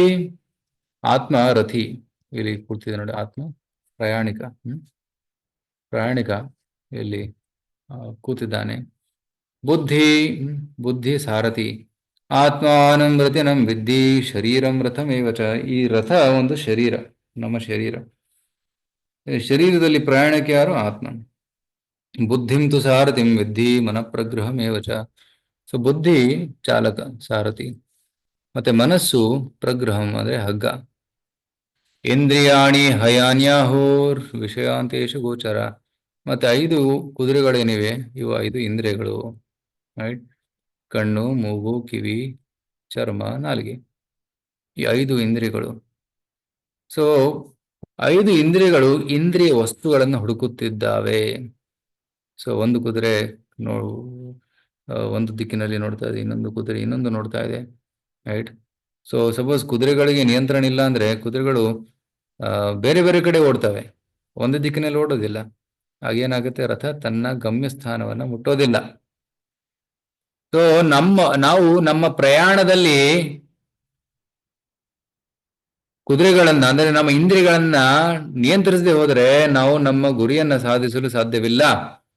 ಅದಕ್ಕಾಗಿ ಯಾವುದೇ ಕೆಲಸ ಮಾಡುವಾಗ ನಾವು ಫಸ್ಟು ನಮ್ಮ ಇಂದ್ರಿಯಗಳನ್ನ ಗೆದಿಯಬೇಕು, ಇಂದ್ರಿಯ ನಿಗ್ರಹವನ್ನು ಮಾಡಬೇಕು. ವಿಶೇಷವಾಗಿ ಆಧ್ಯಾತ್ಮಿಕ ಪಥದಲ್ಲಿ ನಡೆಯುವವರು ಇಂದ್ರಿಯ ನಿಗ್ರಹವನ್ನು ಮಾಡಲೇಬೇಕು. ಇಂದ್ರಿಯ ನಿಗ್ರಹವಿಲ್ಲದೆ ಆಧ್ಯಾತ್ಮಿಕ ಪಥ ತುಂಬಾ ಕಷ್ಟವಾಗುತ್ತೆ. So we should control the senses. Control ಅಂದ್ರೆ ಏನು? ಇಂದ್ರಿಯಗಳನ್ನ ಕೆಟ್ಟ ಚಟುವಟಿಕೆಗಳಲ್ಲಿ ತೊಡಗಿಸಬಾರದು, ಒಳ್ಳೆಯ ಚಟುವಟಿಕೆಗಳಲ್ಲಿ ಮಾತ್ರ ತೊಡಗಿಸಬೇಕು, ಆಧ್ಯಾತ್ಮಿಕ ಚಟುವಟಿಕೆಗಳಲ್ಲಿ ತೊಡಗಿಸಬೇಕು ಅಂತ ಹೇಳ್ತಾರೆ. ಸೊ ಇದು ನಮ್ಮ ಸ್ಥಿತಿ. ಅದಕ್ಕೆ ನಾವೇನ್ ಮಾಡ್ಬೇಕು? ಇಂದ್ರಿಯಗಳನ್ನ ನಿಯಂತ್ರಿಸಬೇಕು. ಅದಕ್ಕೆ ಕುದುರೆ ಕಣ್ಣಿಗೆ ಪಟ್ಟಿ ಕಟ್ತಾರೆ ನೋಡಿ, ಯಾಕೆಂದ್ರೆ ಅದು ಆ ಕಡೆ ನೋಡೋದನ್ನು ನಿಷೇಧಿಸ್ತಾರೆ. ಸೊ ಸ್ಟ್ರೇಟ್ ಮಾತ್ರ ನೋಡುತ್ತೆ. ಅದೇ ರೀತಿ ನಾವು ನಮ್ಮ ಇಂದ್ರಿಯಗಳಿಗೆ ಆ ಬಟ್ಟೆ ಕಟ್ಟಬೇಕು. ಅದರಿಂದ ಏನಾಗುತ್ತೆ? ಇಂದ್ರಿಯಗಳು ಸಪೋಸ್ ಕೆಲವು ಕೆಟ್ಟ ಚಟ ಇದೆ, ರೈಟ್? ಸಪೋಸ್ ಕುಡಿಯೋ ಚಟ ಇದೆ ಯಾರಿಗಾದ್ರು, ಅವ್ರು ವೈನ್ ಶಾಪ್ ಮುಂದೆ ಹೋಗಬಾರ್ದು. ವೈನ್ ಶಾಪ್ ಮುಂದೆ ಹೋದ್ರೆ ಒಂದು ಪೆಗ್ ಹಾಕೋಣ ಅಂತ ಹೇಳ್ತಾರೆ.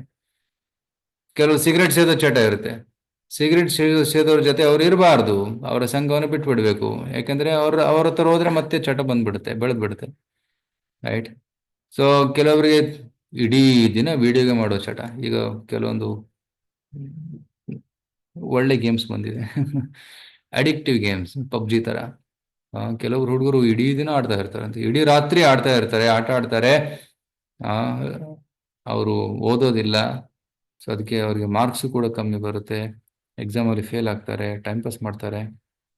ಸೊ ಅದಕ್ಕೆ ಇಂದ್ರಿಯ ಸಂತುಲನ ಇಲ್ಲದೆ ಇದ್ರೆ ಮಟೀರಿಯಲ್, ಭೌತಿಕ ಪಥದಲ್ಲೂ ಕೂಡ ನಾವು ಯಶಸ್ಸನ್ನ ಸಾಧಿಸಲು ಸಾಧ್ಯವಿಲ್ಲ. ಸೊ ನಾವು ಯಶಸ್ಸನ್ನ ಸಾಧಿಸಬೇಕಂದ್ರೆ ಫಸ್ಟ್ ನಾವು ನಮ್ಮ ಇಂದ್ರಿಯಗಳನ್ನ ಹತೋಟಿಯಲ್ಲಿ ಇಟ್ಕೋಬೇಕು, ನಂತರ ಮನಸ್ಸನ್ನ ಹತೋಟಿಯಲ್ಲಿ ಇಟ್ಕೋಬೇಕು, ನಂತರ ಬುದ್ಧಿಯನ್ನ ಚುರುಕುಗೊಳಿಸಬೇಕು. ಸೊ ಪಾಪ ಕಾರ್ಯಗಳನ್ನ ಬಿಡೋದ್ರಿಂದ ಇಂದ್ರಿಯಗಳು ಹತೋಟಿಯಲ್ಲಿ ಬರ್ತವೆ. ಮಂತ್ರ ಜಪ ಮಾಡೋದ್ರಿಂದ ಮನಸ್ಸು ನಿಯಂತ್ರಣದಲ್ಲಿ ಬರುತ್ತೆ, ಮನಸ್ಸು ಪರಿಶುದ್ಧವಾಗುತ್ತೆ. ಮತ್ತೆ ಬುದ್ಧಿ ಶಾಸ್ತ್ರ ಓದೋದ್ರಿಂದ, ಭಗವದ್ಗೀತೆ ಓದೋದ್ರಿಂದ ಬುದ್ಧಿ ಚುರುಕಾಗುತ್ತೆ. ಯಾಕಂದ್ರೆ ಭಗವದ್ಗೀತೆಯಲ್ಲಿ ಕ್ಲಿಯರ್ ಆಗಿ ಕೊಟ್ಟಿದ್ದಾರೆ ಏನು ಮಾಡಬೇಕು, ಏನು ಮಾಡಬಾರ್ದು, ಯಾವ್ದು ಒಳ್ಳೆಯದು, ಯಾವ್ದು ಕೆಟ್ಟದ್ದು ಅನ್ನೋ ಒಂದು ಡಿಸ್ಕ್ರಿಮಿನೇಷನ್ ಏನಿದೆಯಲ್ಲ, ಅದು ಬುದ್ಧಿಯಿಂದ ನಮಗೆ ಬರುತ್ತೆ. ಓಕೆ, ಸೊ ಮನಸ್ಸು, ಬುದ್ಧಿ, ಇಂದ್ರಿಯಗಳು ಸರಿಯಾದಾಗ ನಾವು ನಮ್ಮ ಗಮ್ಯ ಸ್ಥಾನವನ್ನ, ನಮ್ಮ ಗುರಿಯನ್ನ, ಸಂತೋಷವನ್ನ ಪಡೆಯಬಹುದು, ನಿಜವಾದ ಸಂತೋಷವನ್ನ ಪಡೆಯಬಹುದು. ಈ ಕೃಷ್ಣ ಭಗವದ್ಗೀತೆಯಲ್ಲಿ ಹೇಳ್ತಾನೆ, ಒಬ್ಬ ಸಾಧಕ, ಒಬ್ಬ ಯೋಗಿ ತನ್ನ ಮನಸ್ಸನ್ನ ನಿಯಂತ್ರಿಸಬೇಕು, ರೈಟ್? ಬಂಧುರಾತ್ಮಾತ್ಮನಸ್ತಸ್ಯ ಏನಾತ್ಮೈವಾತ್ಮನಾಜಿತಃ ಅನಾತ್ಮಾನಸ್ತು ಶತ್ರುತ್ವೇ ವರ್ತೇತಾತ್ಮೈವ ಶತ್ರುವತ್. ಕೃಷ್ಣ ಹೇಳ್ತಾನೆ, ಯಾರು ತಮ್ಮ ಮನಸ್ಸನ್ನ ಗೆದ್ದಿದ್ದಾರೆ, ಮನಸ್ಸು ಅವರ ಮಿತ್ರ. ಯಾರು ಮನಸ್ಸನ್ನ ಗೆದ್ದಿಲ್ಲ, ಮನಸ್ಸು ಅವರ ಶತ್ರು. ಸೊ ಇಲ್ಲಿ ನೋಡಿ, ಮನಸ್ಸು ಮಿತ್ರನಾಗಿದ್ದಾನೆ, ಟೈಯಿಂಗ್ ಹ್ಯಾಂಡ್. ಇಲ್ಲಿ ಮನಸ್ಸು ಶತ್ರು ಆಗ್ಬಿಟ್ಟಿದೆ, ಹೊಡಿತಾ ಇದ್ದಾನೆ, ರೈಟ್? ಸೊ ಮನಸ್ಸು ನಮ್ಮ ಒಳಗಡೆ ಇದೆ, ನಮ್ಮ ಒಳಗಡೆನೆ ಮಿತ್ರ ಇದ್ದಾನೆ, ಒಳಗಡೆ ಶತ್ರು ಇದ್ದಾನೆ. ಮನಸ್ಸನ್ನ ನಿಯಂತ್ರಿಸಿದ್ರೆ ಅವನು ಮಿತ್ರನಾಗ್ತಾನೆ, ಮನಸ್ಸನ್ನ ನಿಯಂತ್ರಿಸದೆ ಹೋದರೆ ಅವನು ಶತ್ರು ಆಗ್ತಾನೆ. Okay, so we should know the discrimination. ಅದಕ್ಕೆ ಮನಸ್ಸನ್ನ ಗೆಲ್ಲಬೇಕು, ರೈಟ್? ಸೊ ನೋಡಿ, ಕತ್ತಿ ಒಳ್ಳೇದು ಕೆಟ್ಟದ್ದು? ಇಲ್ಲೊಂದು ಚೂಪಾದ ನೈಫ್ ಇದೆ, knife. So it's good or ಬ್ಯಾಡ್?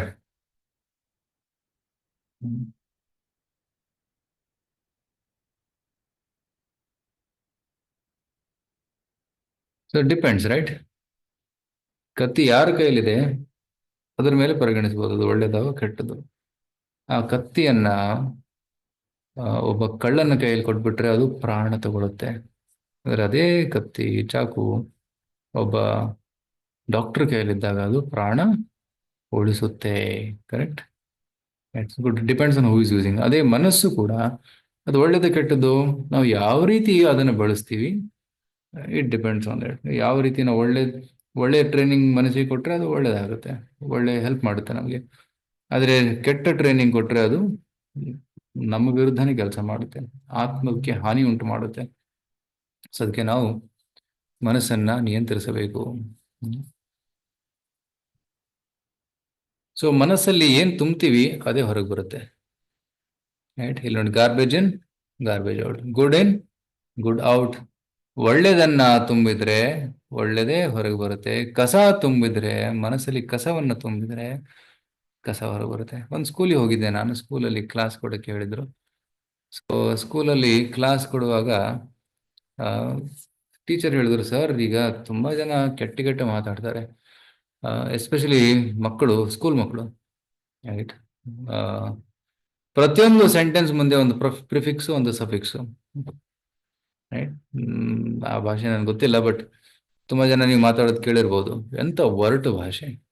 ಪ್ರತಿಯೊಂದು ಸ್ಟೇಟ್ಮೆಂಟ್ ಮುಂದೆ ಒಂದು ವಾಕ್ಯ ಹಾಕ್ತಾರೆ, ಏನೊಂದು ವಾಕ್ಯ ಹಾಕ್ತಾರೆ, ಅದೇನೇನೋ ಮಾತಾಡ್ತಾರೆ. So it's meaningless, disrespectful. ಅದು ಒಳ್ಳೆ ಮಾತು ಅಲ್ಲ. ಸೊ ಒಳ್ಳೆ ಮಾತನ್ನ ನುಡಿಬೇಕು. ಆ ಮಾತಾಡುವ ಒಂದು ಒಂದು ಆರ್ಟ್ ಆಫ್ ಸ್ಪೀಕಿಂಗ್, ಹೇಗೆ ಮಾತಾಡ್ಬೇಕು ಅನ್ನೋದನ್ನು ಕೂಡ ಕೃಷ್ಣ ಹೇಳ್ತಾನೆ ಭಗವದ್ಗೀತೆಯಲ್ಲಿ. ಅನುದ್ವೇಗಕರಂ ವಾಕ್ಯಂ ಸತ್ಯಂ ಪ್ರಿಯಂ ಹಿತಂ ಚೇಯತ್ ಸ್ವಾಧ್ಯಾಯಾಭ್ಯಸನಂ ಚೈವ ವಾಂಗ್ಮಯಂ ತಪ ಉಚ್ಯತೆ. ಮಾತು ತುಂಬಾ ಹಿತಕಾರಿಯಾಗಿರ್ಬೇಕು, ತುಂಬಾ ಮಧುರವಾಗಿ ಮಾತಾಡಬೇಕು, ಉದ್ವೇಗ ಉಂಟು ಮಾಡಬಾರ್ದು, ಶಾಸ್ತ್ರೋಕ್ತವಾಗಿರ್ಬೇಕು ಅಂತ ಹೇಳ್ತಾರೆ. ಇದು ಒಳ್ಳೆ ಮಾತು. ಆದ್ರೆ ಈಗಿನ ಕಾಲದಲ್ಲಿ ಫಿಲ್ಮಿ ಡೈಲಾಗ್ಸ್ ಮಾತಾಡ್ತಾರೆ, ಎಂತೆಂತ ಕೆಟ್ಟ ಕೆಟ್ಟ ಮಾತಾಡ್ತಾರೆ. ಮತ್ತೆ ಕೆಲವೊಂದು ಫಿಲ್ಮ್ ಸಾಂಗ್ಸ್ ಅಲ್ಲೂ ಕೂಡ ಮೀನಿಂಗೇ ಇಲ್ಲ, ಮೀನಿಂಗ್ಲೆಸ್ ಸಾಂಗ್ಸ್. ಬರೀ ಹೆವಿ ಮ್ಯೂಸಿಕ್ ಇರುತ್ತೆ, ಕೆಟ್ಟ ಕೆಟ್ಟ ಅಶ್ಲೀಲ ಚಿತ್ರಗಳನ್ನು ತೋರಿಸ್ತಾರೆ. ಸೊ ಅದರಿಂದ ಏನಾಗುತ್ತೆ, ಮನಸ್ಸು ಕೆಟ್ಟೋಗುತ್ತೆ. ಸೊ ಮನಸ್ಸಲ್ಲಿ ಏನು ತುಂಬ್ತಾ ಇದೀವಿ ಅದೇ ಹೊರಗೆ ಬರುತ್ತೆ. ಈಗ ಕೆಲವೊಮ್ಮೆ ನೋಡ್ತೀವಿ, ಕೊಲೆ ಆಗುತ್ತೆ, ದರೋಡೆ ಆಗುತ್ತೆ, ಶೋಷಣೆ ಆಗುತ್ತೆ, ವ್ಯಭಿಚಾರ ಆಗ್ತಾ ಇದೆ. ಯಾಕೆ? ಜನರು ಅದನ್ನು ನೋಡ್ತಾ ಇದ್ದಾರೆ. ಹಾಲಿವುಡ್ ಮೂವೀಸಲ್ಲಿ, ಬಾಲಿವುಡ್ ಮೂವೀಸಲ್ಲಿ, ಒಂದು ಕನ್ನಡ ಮೂವೀಸಲ್ಲೂ ಕೂಡ ಕೆಟ್ಟ ಕೆಟ್ಟ ಚಿತ್ರವನ್ನ ನೋಡ್ತಾರೆ. ಆ ರೀತಿ ಅವರು ಅನುಕರಣೆ ಮಾಡಕ್ ಹೋಗ್ತಾರೆ. ರೈಟ್, ಅದರಿಂದ ಅವರು ಕೂಡ ಕೆಟ್ಟ ಸ್ಕ್ರಿಪ್ಟ್ಸ್ ಒಳಗೆ ಹೋಗಿದೆ, ಅದಕ್ಕೆ ಅವರು ಕೆಟ್ಟದನ್ನ ಮಾಡ್ತಾರೆ. ಒಂದು ಅಮೆರಿಕನ್ ಸ್ಕೂಲಲ್ಲಿ ಒಬ್ಬ ಹುಡುಗ ತುಂಬಾ ಗೇಮ್ಸ್ ಆಡ್ತಾ ಇದ್ದ, ಡಿಶುಮ್ ಡಿಶುಮ್ ಡಿಶುಮ್ ಶೂಟಿಂಗ್ ಗೇಮ್ಸ್. ರೈಟ್, ಸೊ ಆದ ಕಾರಣದಿಂದ ಅವನಿಗೂ ಕೂಡ ಸ್ಕೂಲಲ್ಲಿ ಏನಾಯ್ತು, ಜಗಳ ಆಯ್ತು ಫ್ರೆಂಡ್ ಜೊತೆ. ಜಗಳ ಆದ ತಕ್ಷಣ ತಂದೆದು ರಿವಾಲ್ವರ್ ಇತ್ತಂತೆ, ರಿವಾಲ್ವರ್ ತಗೊಂಡು ಡಿಶುಮ್ ಸ್ಕೂಲಿಗೆ ತಂದು ಶೂಟ್ ಮಾಡಿದ. ರೈಟ್, ಸೊ ಎಸ್ಪೆಷಲಿ ಮಕ್ಕಳಲ್ಲಿ, ಯುವಕರಲ್ಲಿ ಈ ರೀತಿ ಮಾನಸಿಕವಾದಂತಹ ತುಂಬಾ ಏನಂತಾರೆ, ಅಸಂತುಲನ, ಇಂಬ್ಯಾಲೆನ್ಸ್ ಆಗ್ತಾ ಇದೆ. So one should try to control the mind. ಮನಸ್ಸನ್ನ ನಿಯಂತ್ರಿಸಬೇಕು. ಅದಕ್ಕೆ ಫಸ್ಟ್ ಏನ್ ಮಾಡಬೇಕು, ಕೆಟ್ಟ ವಿಚಾರಗಳನ್ನ ತುಂಬೋದನ್ನ ನಿಲ್ಲಿಸಬೇಕು. First of all we should stop watching this ಕೆಟ್ಟ ಕೆಟ್ಟ ಪಿಕ್ಚರ್ ಅನ್ನ. ರಾಮಾಯಣ ನೋಡಿ, ಮಹಾಭಾರತ ನೋಡಿ, ಭಗವದ್ಗೀತೆ ಕೇಳಿ. ರೈಟ್, ಎಷ್ಟೊಂದು ಒಳ್ಳೆ ಡಾಕ್ಯುಮೆಂಟ್ರೀಸ್ ಇದೆ, ಅದನ್ನು ನೋಡಿ. ಅದು ಬಿಟ್ಟು ಹಾಲಿವುಡ್ ಬಾಲಿವುಡ್ ಮೂವೀಸ್ ನೋಡ್ಕೊಂತ ಕುಂತ್ರೆ ಟೈಮ್ ವೇಸ್ಟ್ ಆಗುತ್ತೆ, ದುಡ್ಡು ವೇಸ್ಟ್ ಆಗುತ್ತೆ, ಕರಿಯರ್ ವೇಸ್ಟ್ ಆಗುತ್ತೆ, ಎಲ್ಲ ವೇಸ್ಟ್ ಆಗುತ್ತೆ. ಮತ್ತೆ ಕಲಿಯೋದು ಏನಿಲ್ಲ. ಎಲ್ಲ ಮೂವೀಸಲ್ಲಿ ಅದೇ ಸೇಮ್ ಸ್ಟೋರಿನೋ, ಲವ್ ಸ್ಟೋರಿ, ಒಬ್ಬ ಹೀರೋ, ಒಬ್ಬ ವಿಲನ್, ಒಂದು ಬರೀ ಪಾತ್ರಗಳು ಚೇಂಜ್ ಆಗ್ತಾ ಇರುತ್ತೆ ಅಷ್ಟೇ. ಪಾತ್ರಗಳು ಚೇಂಜ್ ಆಗುತ್ತೆ, ಭಾಷೆ ಚೇಂಜ್ ಆಗುತ್ತೆ, ಸ್ಟೋರಿ ಸ್ವಲ್ಪ ಚೇಂಜ್ ಆಗುತ್ತೆ. ಸೇಮ್ ಓಲ್ಡ್ ಕತೆ, ಹಳೆ ಕತೆನೇ ಬೇರೆ ಬೇರೆ ರೀತಿಯಲ್ಲಿ ರಿಪೀಟ್ ಮಾಡ್ತಾರೆ, ಬೇರೆ ಬೇರೆ ಆಕ್ಟರ್ಸ್ ರಿಪೀಟ್ ಮಾಡ್ತಾರೆ, ಸೇಮ್ ಥಿಂಗ್. ಸೊ ಅದರಲ್ಲಿ ರುಚಿ ಏನಿಲ್ಲ. ಅದಕ್ಕೆ ಒಂದೇ ಮೂವಿನ ಯಾರು ನೋಡೋದಿಲ್ಲ. ಇವತ್ತೊಂದು ಪಿಕ್ಚರ್ ನೋಡ್ತಾರೆ, ನಾಳೆ ಇನ್ನೊಂದು ಪಿಕ್ಚರ್ ನೋಡ್ತಾರೆ, ನೋಡಿದ್ದನ್ನೇ ಯಾರು ನೋಡೋದಿಲ್ಲ. ಆದರೆ ಭಗವದ್ಗೀತಾ, ಮಹಾಭಾರತ, ರಾಮಾಯಣ ಓದಿದ್ದನ್ನೇ ಓದ್ತಾ ಇರ್ತಾರೆ, ಪ್ರತಿ ವರ್ಷ ಓದ್ತಾರೆ, ಪ್ರತಿದಿನ ಓದ್ತಾರೆ, ಅದನ್ನೇ ಓದ್ತಾರೆ. ಆದ್ರೆ ಇನ್ನಷ್ಟು ರುಚಿ ಬರುತ್ತೆ. ಹೃಷ್ಯಾಮಿ ಚ ಮುಹುರ್ಮುಹು ಮುಹುರ್ಮುಹು, ಪದೇ ಪದೇ ಓದ್ಬೇಕನ್ಸುತ್ತೆ. ಅಂತಹ ಅದ್ಭುತವಾದ ಲೀಲೆಗಳು, ಭಗವಂತನ ಲೀಲೆಗಳು. ಸದ್ಯಕ್ಕೆ ತಾವೆಲ್ಲರೂ ಗೀತಾ ಕೋರ್ಸ್ ಅಟೆಂಡ್ ಆಗ್ತಾ ಇದ್ದಾರೆ, ತುಂಬಾ ಇಂಪಾರ್ಟೆಂಟ್. ಭಗವದ್ಗೀತೆಯನ್ನ ಬರೀ ಒಂದು ಕೋರ್ಸ್ ಮಾಡಿ ಓದಿ ಮುಗಿಸ್ಬಿಡೋದಲ್ಲ, ಪದೇ ಪದೇ ಓದಬೇಕು, ಮತ್ತೆ ಮತ್ತೆ ಓದ್ತಾ ಇರಬೇಕು. ಎಷ್ಟು ಓದ್ತೀವಿ ಅಷ್ಟು ಆಳವಾಗಿ ನಾವು ಅರ್ಥ ಮಾಡ್ಕೊತೀವಿ. Okay, there is no limit. ಇದಕ್ಕೆ ಲಿಮಿಟೇ ಇಲ್ಲ, ಮಿತಿನೇ ಇಲ್ಲ. ಓದಿದಷ್ಟು ಹೆಚ್ಚು ನಾವು ಕಲಿಬಹುದು. ರೈಟ್, ಸೊ ನಮ್ಮ ಮನಸ್ಸಲ್ಲಿ ವಿಚಾರಗಳು ಹೇಗೆ ತುಂಬುತ್ತವೆ? ನಾವು ಓದುವ ಪುಸ್ತಕಗಳು, ನಾವು ನೋಡುವ ಚಲನಚಿತ್ರಗಳು. ರೈಟ್, ಪುಸ್ತಕಗಳಲ್ಲಿ ಕೂಡ ಹಲವಾರು ಪ್ರಕಾರ. ಕೆಲವರು ಕಾದಂಬರಿ ಓದ್ತಾರೆ, ಅದೆಲ್ಲ ಕಾದಂಬರಿ ಅಂದ್ರೆ ಕಾಲ್ಪನಿಕ ಕಥೆಗಳು. ಬಟ್ ಮಹಾಭಾರತ, ರಾಮಾಯಣ ಇವೆಲ್ಲ ಸತ್ಯ ಘಟನೆಗಳು, ಪುರಾಣಗಳು ಎಷ್ಟೊಂದಿದೆ. ಇದನ್ನೆಲ್ಲ ಓದಿದ್ರೆ ಅದು ಸತ್ಯ. ಅದರಲ್ಲಿ ನಮಗೆ ಮೌಲ್ಯಗಳು ಕೂಡ ಅರ್ಥ ಆಗ್ತವೆ. ಕೆಲವು ಕಾದಂಬರಿಗಳಲ್ಲಿ ತುಂಬಾ ಕೆಟ್ಟ ಕೆಟ್ಟ ವಿಚಾರಗಳು ಇರುತ್ತೆ, ವೈಲೆನ್ಸ್ ಇರುತ್ತೆ, ಇಮ್ಯಾಜಿನೇಷನ್ ಇರುತ್ತೆ. ಕೆಲವೊಂದು ಒಳ್ಳೆ ಇರಬಹುದು. ನಾನು ಚಿಕ್ಕವನಿದ್ದಾಗ ಓದ್ತಾ ಇದ್ದೆ, like Charles Dickens, very nice, right. Oliver twist and many other author's, it's very good. ಕೆಲವೊಂದು ಮಾರಲ್ ಪ್ರಿನ್ಸಿಪಲ್ಸ್ ಕಲಿಬಹುದು. ಆದರೆ ನಾನು ಯಾವಾಗ ರಾಮಾಯಣ, ಮಹಾಭಾರತ, ಭಗವದ್ಗೀತೆ ಓದಕ್ಕೆ ಸ್ಟಾರ್ಟ್ ಮಾಡಿದ್ನು, ಅದರಲ್ಲಿ ಇನ್ನಿಷ್ಟು ಉನ್ನತ ವಿಚಾರಗಳಿಂದ ನಾವು ಕಲಿಬಹುದು. ಸೊ ಆಗ್ಲಿಂದ ನಾನು ಬರೀ ಈ ಗ್ರಂಥಗಳನ್ನೇ ಓದ್ತಾ ಇದ್ದೀನಿ. ರಾಮಾಯಣ, ಮಹಾಭಾರತ, ಭಗವದ್ಗೀತೆ, ಪುರಾಣಗಳು. ಯಾಕೆಂದ್ರೆ ಸಾಕಷ್ಟು ಕಥೆಗಳಿವೆ, ಸಾಕಷ್ಟು ವಿಚಾರಗಳಿವೆ, ವಿಷಯಗಳಿವೆ ಚರ್ಚೆ ಮಾಡೋದಕ್ಕೆ ಅದರಲ್ಲಿ. ನಾವು ಕೇಳುವ ಸಂಗೀತ, ನಾವು ಕೀರ್ತನೆ ಕೇಳ್ಬೋದು, ಭಜನೆಗಳನ್ನು ಕೇಳ್ಬೋದು, ದಾಸರ ಪದಗಳನ್ನು ಕೇಳ್ಬೋದು, ವಚನಗಳನ್ನು ಕೇಳ್ಬೋದು. ಇದರಿಂದ ಏನಾಗುತ್ತೆ, ನಾವು ಒಳ್ಳೆಯ ವಿಚಾರಗಳನ್ನು ಬೆಳೆಸ್ಕೊಂತೀವಿ. ಮತ್ತೆ ನಮ್ಮ ಸಂಘ, ಎಂತಹ ಸ್ನೇಹಿತರನ್ನು ನಾವು ಬೆಳೆಸ್ಕೊಂತ ಇದೀವಿ, ಅದರ ಮೇಲೆ ನಮ್ಮ ಆಲೋಚನೆಗಳು ಬೆಳಿತವೆ. ರೈಟ್. ಸೊ ನಾವು ಈಗ ಏನ್ ನೋಡಿದೀವಿ, ಸ್ಥೂಲ ದೇಹ, ಸೂಕ್ಷ್ಮ ದೇಹದ ಮಧ್ಯೆ ಸಂಪರ್ಕ ಹೇಗಿದೆ. ಸೊ ಸ್ಥೂಲ ದೇಹದಿಂದ ಸೂಕ್ಷ್ಮ ದೇಹಕ್ಕೆ ಇನ್ಫಾರ್ಮೇಶನ್ ಹೋಗುತ್ತೆ. ಸೂಕ್ಷ್ಮ ದೇಹದ ಇರುವ ಪ್ರೋಗ್ರಾಮ್ ವಿಚಾರಗಳಂತೆ ನಮ್ಮ ಭೌತಿಕ ದೇಹ ಕೂಡ ಕೆಲಸ ಮಾಡುತ್ತೆ. ಸಪೋಸ್ ನಮ್ಮ ಮೆದುಳಿನಲ್ಲಿ ಅಥವಾ ನಮ್ಮ ಮನಸ್ಸಿನಲ್ಲಿ ಕಾಮವಾಸನೆ ಇದ್ರೆ, ರೈಟ್, ಯಾರಾದರೂ ಹುಡುಗಿಯನ್ನು ನೋಡಿದ ತಕ್ಷಣ ಕೆಟ್ಟ ದೃಷ್ಟಿಯಿಂದ ನೋಡ್ತಾರೆ ಜನ. ಆಕ್ಚುಲಿ ತಾಯಿ ತರ ನೋಡ್ಬೇಕು, ರೈಟ್. ಆದ್ರೆ ಕೆಲವರು ಹುಡುಗರು ಏನ್ ಮಾಡ್ತಾರೆ, ಕೆಟ್ಟ ದೃಷ್ಟಿಯಿಂದ ನೋಡ್ತಾರೆ, ನನ್ನ ಭೋಗ್ಯ ವಸ್ತು ಅಂತ ನೋಡ್ತಾರೆ, ಅದು ಕೆಟ್ಟ ದೃಷ್ಟಿ, ರೈಟ್.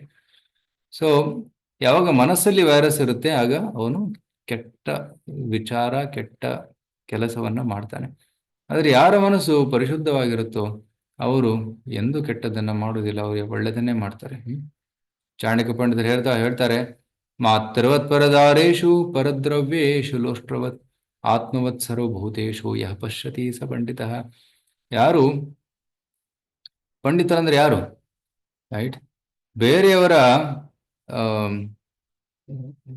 ಸಂಪತ್ತನ್ನ, ದುಡ್ಡನ್ನ ಕಸತ್ತರ ನೋಡ್ತಾರೆ, ಅದರ ಮೇಲೆ ಆಸೆನೆ ಬೆಳೆಸ್ಕೊಳ್ಳೋದಿಲ್ಲ.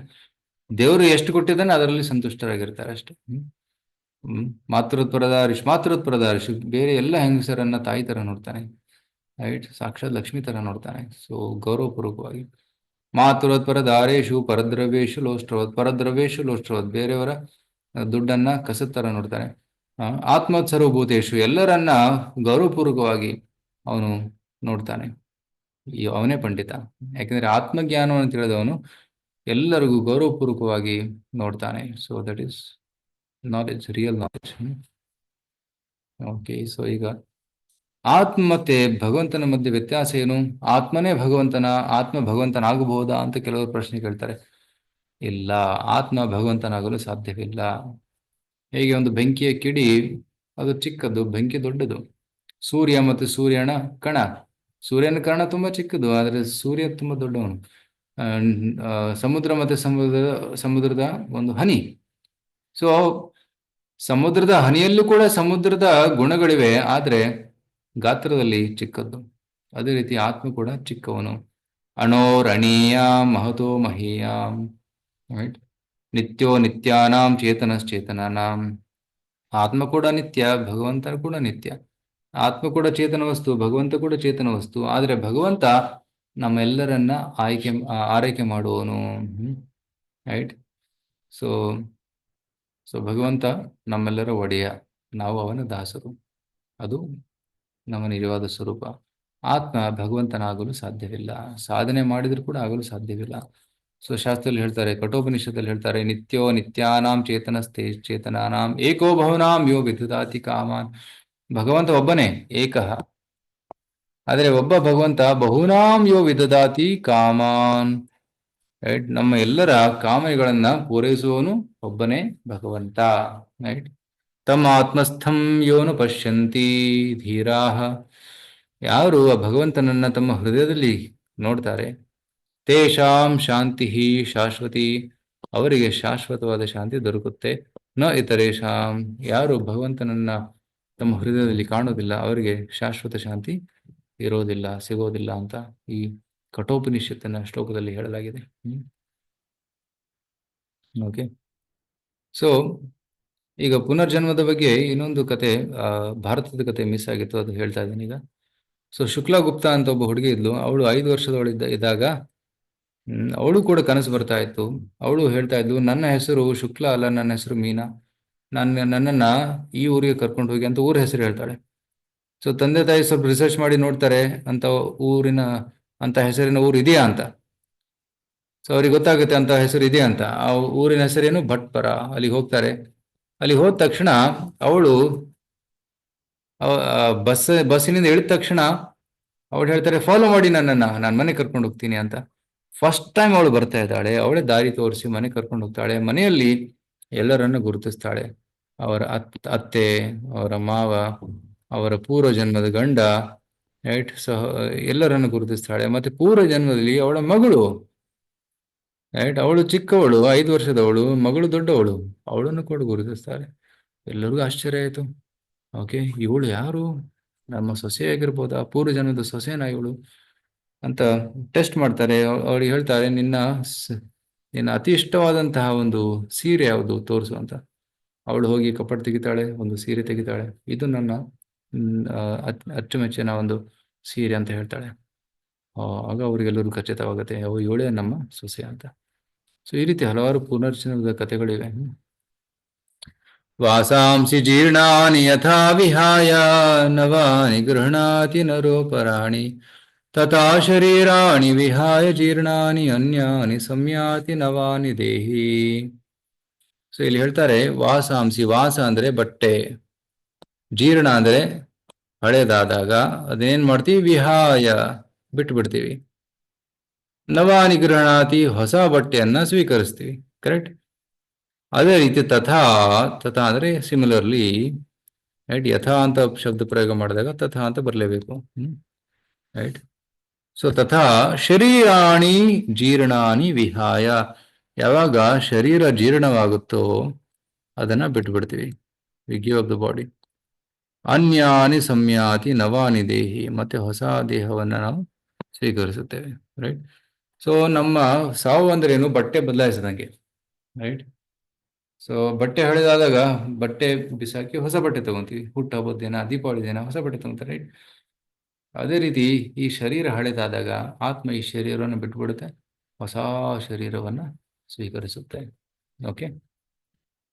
ಸೊ ಅದಕ್ಕೆ ಸಾವಿಗೆ ನಾವು ಹೆದರಬಾರ್ದು. ಸಾವು ಒಂದು ಬದಲಾವಣೆ. ಎಂತ ಬದಲಾವಣೆ? ಬಟ್ಟೆ ಬದಲಾಯಿಸಿದಂಗೆ. ಓಕೆ.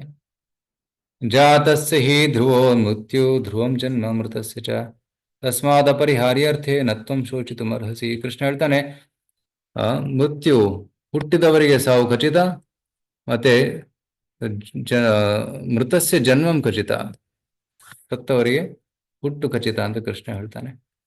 ಈಗ ಇಲ್ಲಿ ನೋಡಿ, ಆತ್ಮ ಹೇಗೆ ಇಲ್ಲಿ ಸ್ತ್ರೀ ದೇಹದಲ್ಲಿದೆ, ಸ್ತ್ರೀ ದೇಹದಿಂದ ಮನುಷ್ಯ ಜನ್ಮ, ಏನಂತಾರೆ, ಪುರುಷ ಜನ್ಮ ಬಂತು. ಒಂದು ಜನ್ಮದಲ್ಲಿ ಕ್ಷತ್ರಿಯನಾದ, ಇನ್ನೊಂದು ಜನ್ಮದಲ್ಲಿ ವೈಶ್ಯನಾದ, ಇನ್ನೊಂದು ಜನ್ಮದಲ್ಲಿ ರಾಣಿಯಾದ, ಇನ್ನೊಂದು ಜನ್ಮದಲ್ಲಿ ಬ್ರಾಹ್ಮಣಿ ಪೂಜೆ ಮಾಡ್ತಾ ಇದ್ದಾಳೆ, ಪುಣ್ಯವನ್ನು ಮಾಡ್ದ.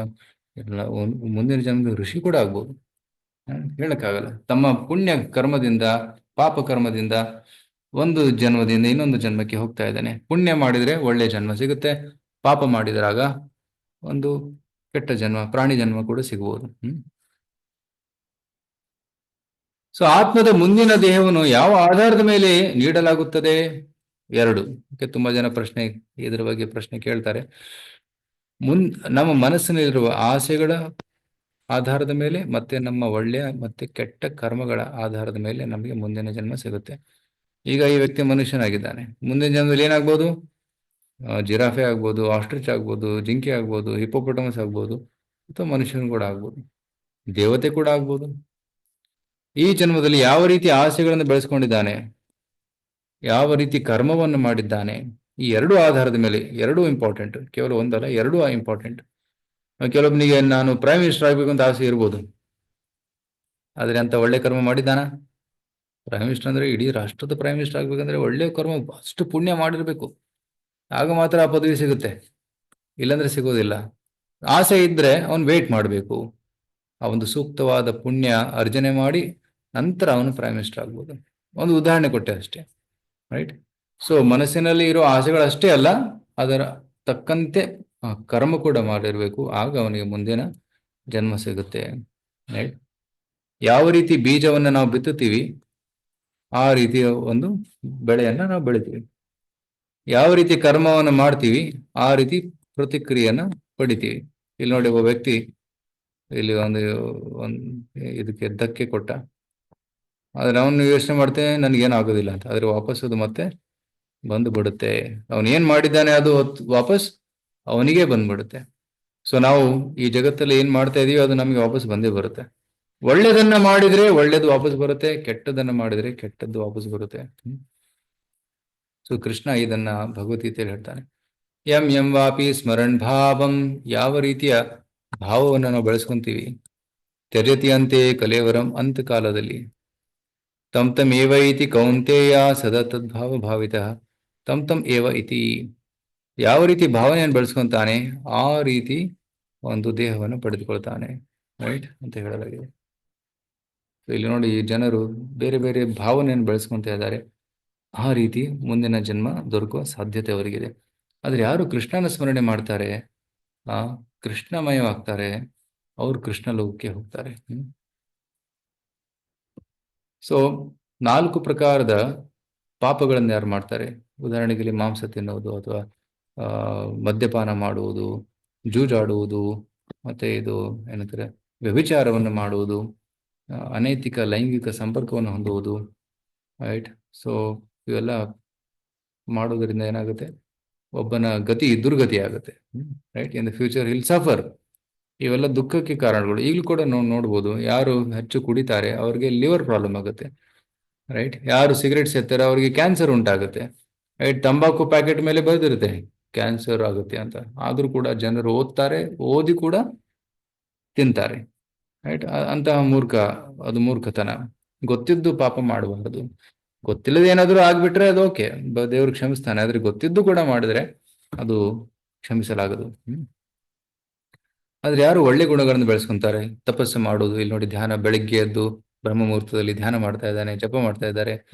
ಇಲ್ಲಿ ತ್ಯಾಗ, ಯಜ್ಞ ಮಾಡ್ತಾ ಇದ್ದಾರೆ, ಪೂಜೆ ಮಾಡ್ತಾ ಇದ್ದಾರೆ, ಸಂಕೀರ್ತನೆ ಮಾಡ್ತಾ ಇದ್ದಾರೆ. ಇಲ್ಲಿ ಭಗವದ್ಗೀತೆ ಓದ್ತಾ ಇದ್ದಾರೆ, ವೇದಗಳನ್ನು ಓದ್ತಾ ಇದ್ದಾರೆ. ಇಲ್ಲಿ ಸಂತರ ಸಂಘವನ್ನು ಮಾಡ್ತಾ ಇದ್ದಾರೆ.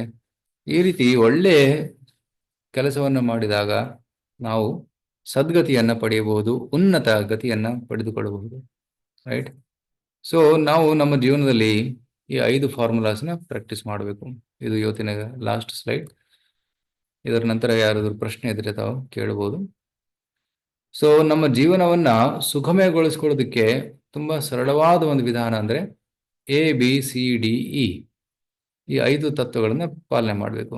ಎ ಅಂದ್ರೆ ಅಸೋಸಿಯೇಷನ್, ಸಂತರ ಸಂಘ. ಹೇಗೆ ನೀವು ಭಗವದ್ಗೀತೆ ಕ್ಲಾಸಿಗೆ ಬರ್ತಾ ಇದ್ದೀರಾ, ರೈಟ್, ನೀವು ಹತ್ತಿರದ ಒಂದು ಸತ್ಸಂಗ ಕಾರ್ಯಕ್ರಮಕ್ಕೆ ಹೋಗ್ಬೋದು, ಇಸ್ಕಾನ್ ಸೆಂಟರ್ ಹೋಗಿ ಅಲ್ಲಿ ಸತ್ಸಂಗ ಪಡಿಬಹುದು, ಅದು ಅಸೋಸಿಯೇಷನ್. ಬಿ ಅಂದ್ರೆ ಪುಸ್ತಕಗಳು, ಭಗವದ್ಗೀತೆಯನ್ನು ಓದಬೇಕು. ರೈಟ್. ಯಾರಿಗೆ ಭಗವದ್ಗೀತೆ ಬೇಕಾಗಿದೆ ಅವರು ನಮ್ಮ ಸ್ವಯಂ ಸೇವಕರಿದ್ದಾರೆ, ವೆಂಕಟೇಶ್ ಪ್ರಭು, ಸುನಿಲ್ ಪ್ರಭು ಅವರೆಲ್ಲ ಇದ್ದಾರೆ. ಅವ್ರಿಗೊಂದು ಮೆಸೇಜ್ ಹಾಕಿ ನನಗೆ ಭಗವದ್ಗೀತೆ ಬೇಕು ಅಂತ. ನಿಮ್ಮ ಅಡ್ರೆಸ್, ಫೋನ್ ನಂಬರ್ ಕಳಿಸಿ, ಅವ್ರು ನಿಮಗೆ ಭಗವದ್ಗೀತೆ ಕೊರಿಯರ್ ಮಾಡ್ತಾರೆ. ನೀವು ಅವ್ರಿಗೆ ವಾಟ್ಸಪ್ಪಲ್ಲಿ ಅಥವಾ ಗೂಗಲ್ ಪೇ ಮಾಡ್ಬೋದು ದುಡ್ಡು. You will get Bhagavad Gita. ಸಿ ಅಂದ್ರೆ ಜಪ ಮಾಡುವುದು. ಹರೇ ಕೃಷ್ಣ ಕೃಷ್ಣ ಕೃಷ್ಣ ಹರಿ ಹರಿ, ಹರಿ ರಾಮ ರಾಮ ರಾಮ ಹರಿ ಹರಿ. ಭಗವಂತನ ನಾಮಸ್ಮರಣೆ. ಭಗವಂತನ ನಾಮಸ್ಮರಣೆ ಮಾಡಿದಷ್ಟು ನಾವು ಪರಿಶುದ್ಧರಾಗ್ತೀವಿ. ಡಿ ಅಂದ್ರೆ ಡೈಟ್. ಡೈಟ್ ಅಂದ್ರೆ ಶುದ್ಧ ಆಹಾರ, ಸಾತ್ವಿಕ ಆಹಾರ. ಭಗವಂತನಿಗೆ ಅರ್ಪಣೆ ಮಾಡಿ ಸ್ವೀಕರಿಸಿದ್ರೆ ಅದು ಪ್ರಸಾದವಾಗುತ್ತೆ. ಪ್ರಸಾದವನ್ನು ಸ್ವೀಕರಿಸೋದ್ರಿಂದ ಆಧ್ಯಾತ್ಮಿಕ ಪ್ರಗತಿ ಮಾಡಬಹುದು. ಮತ್ತೆ ಎಂಗೇಜ್ಮೆಂಟ್, ಸೇವೆ, ಭಗವಂತನ ಸೇವೆಯ ಒಂದು ಅವಕಾಶವನ್ನು ಕೂಡ ನಾವು ಪಡಿಬೇಕು. ಸೊ ನಮ್ಮ ಸ್ವಯಂ ಸೇವಕರು ಸೇವೆ ಮಾಡ್ತಾ ಇದ್ದಾರೆ, ಅವರು ಕೆಲಸ ಮಾಡ್ತಾರೆ. ಕೆಲವರು ಸ್ಟೂಡೆಂಟ್ಸ್ ಇದ್ದಾರೆ, ಆದರೆ ಈ ಕೋರ್ಸ್ ಅನ್ನು ಆರ್ಗನೈಸ್ ಮಾಡ್ತಾ ಇದ್ದಾರೆ. ರೈಟ್. ಪಬ್ಲಿಸಿಟಿ ಮಾಡಿದ್ದಾರೆ, ಝೂಮ್ ಆರ್ಗನೈಸ್ ಮಾಡ್ತಾರೆ, ರೈಟ್, ಡಾಟಾಬೇಸ್ ಮಾಡ್ತಾರೆ, ರಿಜಿಸ್ಟ್ರೇಷನ್ಸ್ ಮಾಡ್ತಾರೆ, ಬೇಕಾದವರಿಗೆ ಭಗವದ್ಗೀತೆ ಕೊಡ್ತಾರೆ, ಕೆಲವ್ರ ಜೊತೆ ಭಗವದ್ಗೀತೆ ಓದ್ತಾರೆ ಕೂಡ, ಕ್ವಶನ್ ಸಾಲ್ವ್ ಮಾಡ್ತಾರೆ. ಇದೆಲ್ಲ ಸೇವೆ. ಈ ರೀತಿ ಸೇವೆಯಲ್ಲಿ ತಾವು ಕೂಡ ಭಾಗವಹಿಸಬಹುದು. ಈ ರೀತಿ ABCDE ಮಾಡೋದ್ರಿಂದ ನಾವು ಒಳ್ಳೆ ಕರ್ಮವನ್ನು ಮಾಡ್ತಾ ಇದೀವಿ. ಸೊ ಮುಂದಿನ ಜೀವನ ಸುಖಮಯವಾಗುತ್ತೆ. ಮುಂದಿನ ಜೀವನ ಯಾಕೆ, ಈ ಜೀವನ ಕೂಡ ಸುಖಮಯವಾಗುತ್ತೆ, ಮುಂದಿನ ಜೀವನ ಕೂಡ ಸುಖಮಯವಾಗುತ್ತೆ. ರೈಟ್. ಅದಕ್ಕೆ ಒಳ್ಳೆ ಕರ್ಮಗಳನ್ನ ಮಾಡಬೇಕು, ಆಧ್ಯಾತ್ಮಿಕ ದೈವಿಕ ಕರ್ಮಗಳನ್ನ ಮಾಡಬೇಕು ಅಂತ ಶಾಸ್ತ್ರದಲ್ಲಿ ಹೇಳಲಾಗಿದೆ. ಓಕೆ, ವಿಶೇಷವಾಗಿ ಏನು ಚರ್ಚೆ ಮಾಡಿದೆ ಅಂದರೆ ಪುನರ್ಜನ್ಮದ ಚರ್ಚೆಯನ್ನು ಮಾಡಿದ್ದೇನೆ. ಓಕೆ, ಸೊ ಪುನರ್ಜನ್ಮಕ್ಕೆ ಹಲವಾರು ರಿಸರ್ಚಸ್ ನಡೆದಿದೆ, ಹಲವಾರು ಪ್ರಮಾಣಗಳಿವೆ.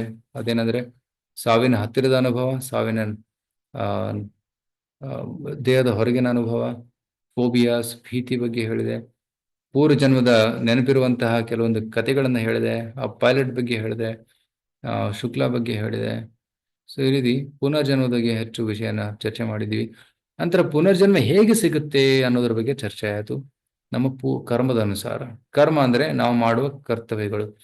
ಕೆಟ್ಟ ಕರ್ತವ್ಯಗಳನ್ನು ಮಾಡಿದ್ರೆ, ಪಾಪ ಕರ್ತವ್ಯಗಳನ್ನು ಮಾಡಿದ್ರೆ ಅದು ಕೆಟ್ಟ ಕರ್ಮ. ಕೆಟ್ಟ ಕರ್ಮಕ್ಕೆ ಪ್ರತಿಕ್ರಿಯೆ ಏನು? ದುಃಖ. Right. So somebody is sharing. We should disable.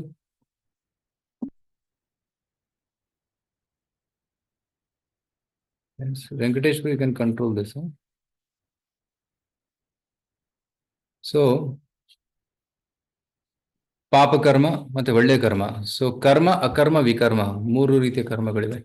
ಕರ್ಮ ಅಂದ್ರೆ ನಾವು ಮಾಡುವಂತಹ ನಿಗದಿತ ಕರ್ಮಗಳು, ಅದು ಒಳ್ಳೆ ಕರ್ಮ. ಒಳ್ಳೆ ಕರ್ಮ ಮಾಡೋದ್ರಿಂದ ಸ್ವರ್ಗಕ್ಕೆ ಹೋಗ್ತಾರೆ. ಪಾಪ ಕರ್ಮವನ್ನು ಮಾಡೋದ್ರಿಂದ ನರಕಕ್ಕೆ ಹೋಗ್ತಾರೆ. ಸೊ ದಟ್ ಇಸ್ ಬ್ಯಾಡ್ ಕರ್ಮ. ಗುಡ್ ಕರ್ಮ, ಬ್ಯಾಡ್ ಕರ್ಮ. ಅಕರ್ಮ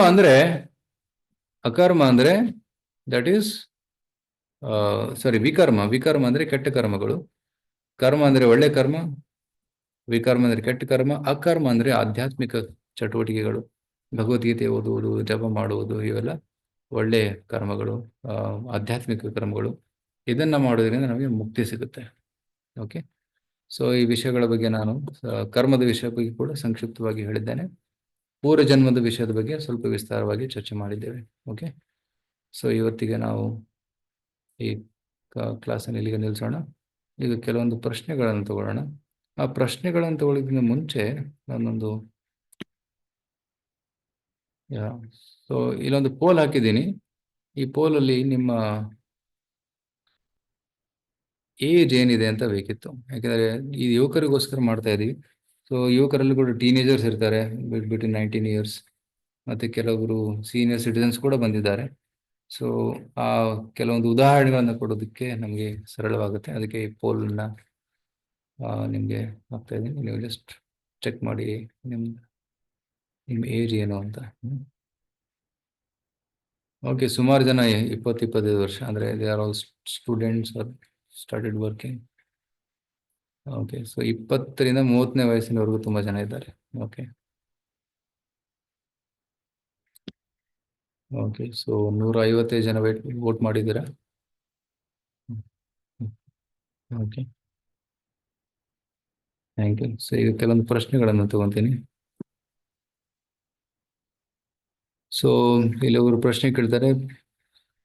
ನಾನು ಇವತ್ತಿನ ಸೆಷನ್ಗೆ ಆಧಾರಿತ ಪ್ರಶ್ನೆಗಳನ್ನು ಮಾತ್ರ ಸೆಲೆಕ್ಟ್ ಮಾಡ್ತೀನಿ. ಇವತ್ತಿನ ಸೆಷನ್ಗೆ ರಿಲೆವೆಂಟ್ ಇಲ್ಲದೆ ಇರುವಂತಹ ಪ್ರಶ್ನೆಗಳನ್ನು ಮುಂದೆ ನಾನು ಡಿಸ್ಕಸ್ ಮಾಡ್ತೀನಿ. ಓಕೆ, ಸೊ ಇಲ್ಲಿ ಪುನರ್ಜನ್ಮದಲ್ಲಿ ಬೇರೆ ಬೇರೆ ಪ್ರಾಣಿಯಾಗಿ ಹುಟ್ಟುವುದು ನಿಜವೇ? ಹೌದು, ಹುಟ್ಟಬಹುದು. ರೈಟ್. ಸೊ ಒಂದು ಕತೆ ಬರುತ್ತೆ ಭಾಗವತ ಪುರಾಣದಲ್ಲಿ. ಒಬ್ಬ ರಾಜನಿದೆ, ಇಂದ್ರದುಮ್ನ ರಾಜ.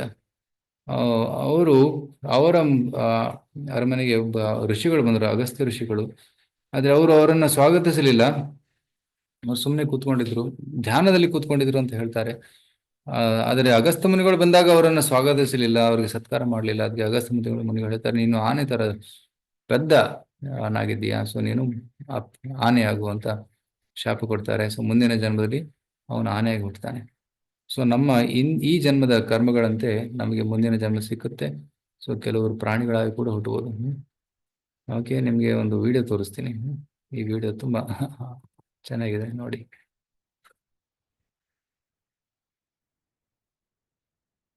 ರೀಸೆಂಟ್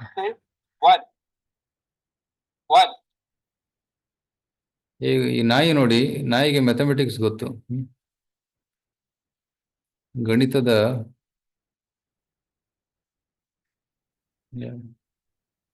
ಕಾಣಿಸ್ತಾ ಇದೆಯಾ?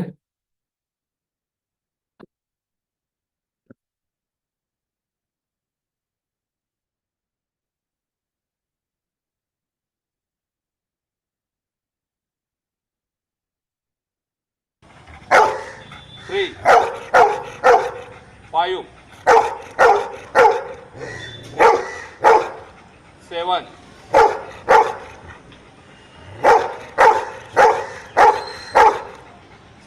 9,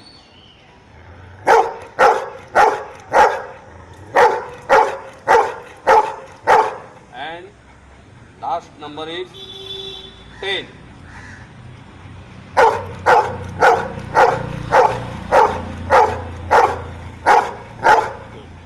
You, you're a good boy. Give me answer. Pick. 1 plus 1. 3 plus 2. 5 plus 1. 7 plus 1.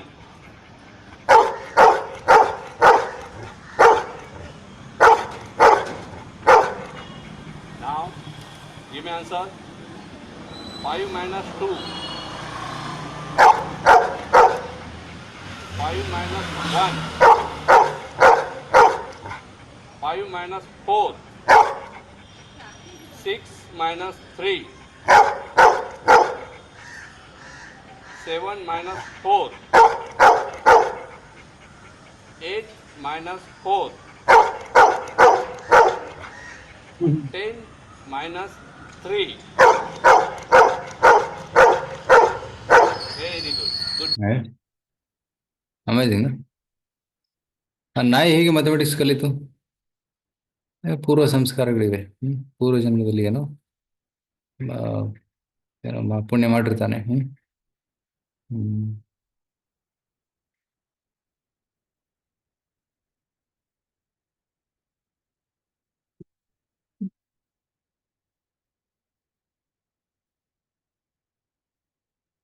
Ajay Kumar is asking, Guruji, one doubt, we perceive wrong things, so we do wrong things.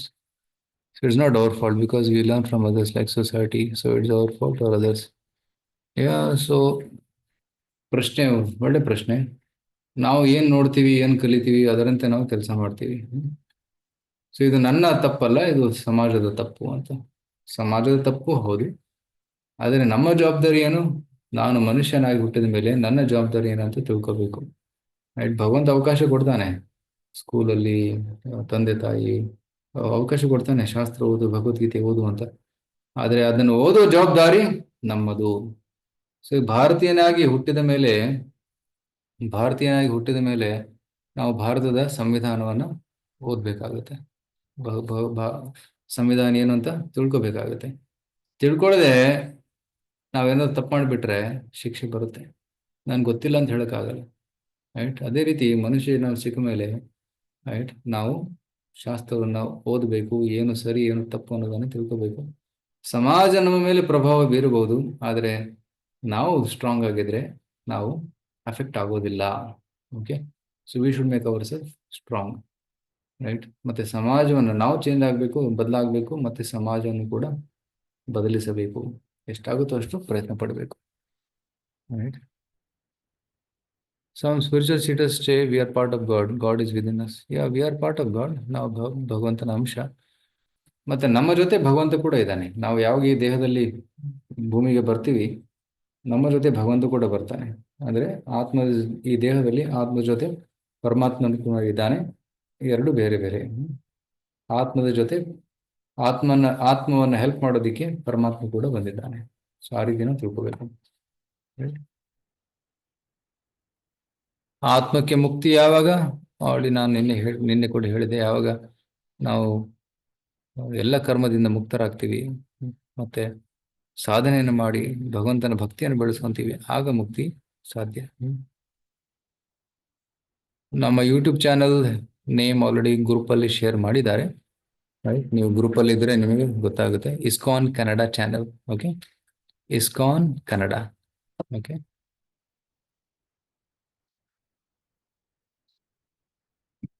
ನಂಬಿಕೆಗೆ ಮೋಸ ಮಾಡೋದು ಕೂಡ ಪಾಪ. ರೈಟ್? ಅವ್ರಿಗೆ ಪಾಪ ಕರ್ಮ ಕಾಡುತ್ತೆ. ರೈಟ್?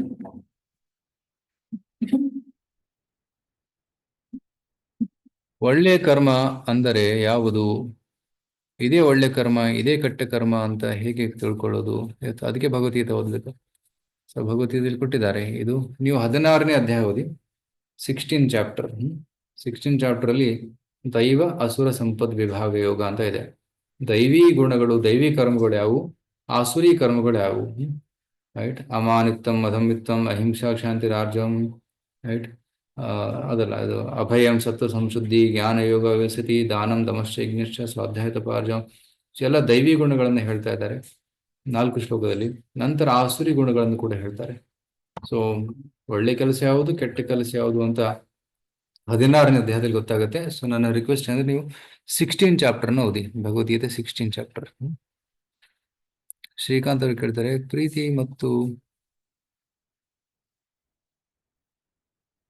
ಪ್ರೀತಿ ಮತ್ತು ಕಾಟ್ ಅದೇನು ಶಬ್ದ ಅರ್ಥ ಆಗ್ತಾ ಇದೆ ನನಗೆ. ಜೀವನದ್ದೇ ಬಗ್ಗೆ ಹೇಳಿ ಪ್ಲೀಸ್. ಓಕೆ, ನನ್ನ ಪ್ರಶ್ನೆ ಅರ್ಥ ಆಗ್ತಾ ಇಲ್ಲ. ಸೊ ಒಳ್ಳೆ ಕರ್ಮ ಎನ್ನುವುದು ಅದೇ ಜನ್ಮದಲ್ಲಿಯೇ ನಡೆಯುವುದು ನಿಜವೇ? ಸೊ ಹರ್ಷಿತ್ ಅವರು ಒಳ್ಳೆ ಪ್ರಶ್ನೆ ಕೇಳ್ತಾರೆ. ಕರ್ಮ ನಾವು ಮಾಡಿದ್ದೀವಿ, ಅದಕ್ಕೆ ಪ್ರತಿಕ್ರಿಯೆ ಇದೇ ಜನ್ಮಕ್ಕೆ ಬರುತ್ತಾ ಅಥವಾ ಮುಂದಿನ ಜನ್ಮದಲ್ಲಿ ಬರುತ್ತಾ? ಸೊ ಕೆಲವೊಂದು ಪ್ರತಿಕ್ರಿಯೆಗಳು ಇದೇ ಜನ್ಮದಲ್ಲಿ ಬರ್ಬೋದು, ಕೆಲವೊಂದು ಪ್ರತಿಕ್ರಿಯೆಗಳಿಗೆ ಸಮಯ ಬೇಕಾಗುತ್ತೆ, ಮುಂದಿನ ಜನ್ಮದಲ್ಲಿ ಕೂಡ ಬರ್ಬೋದು.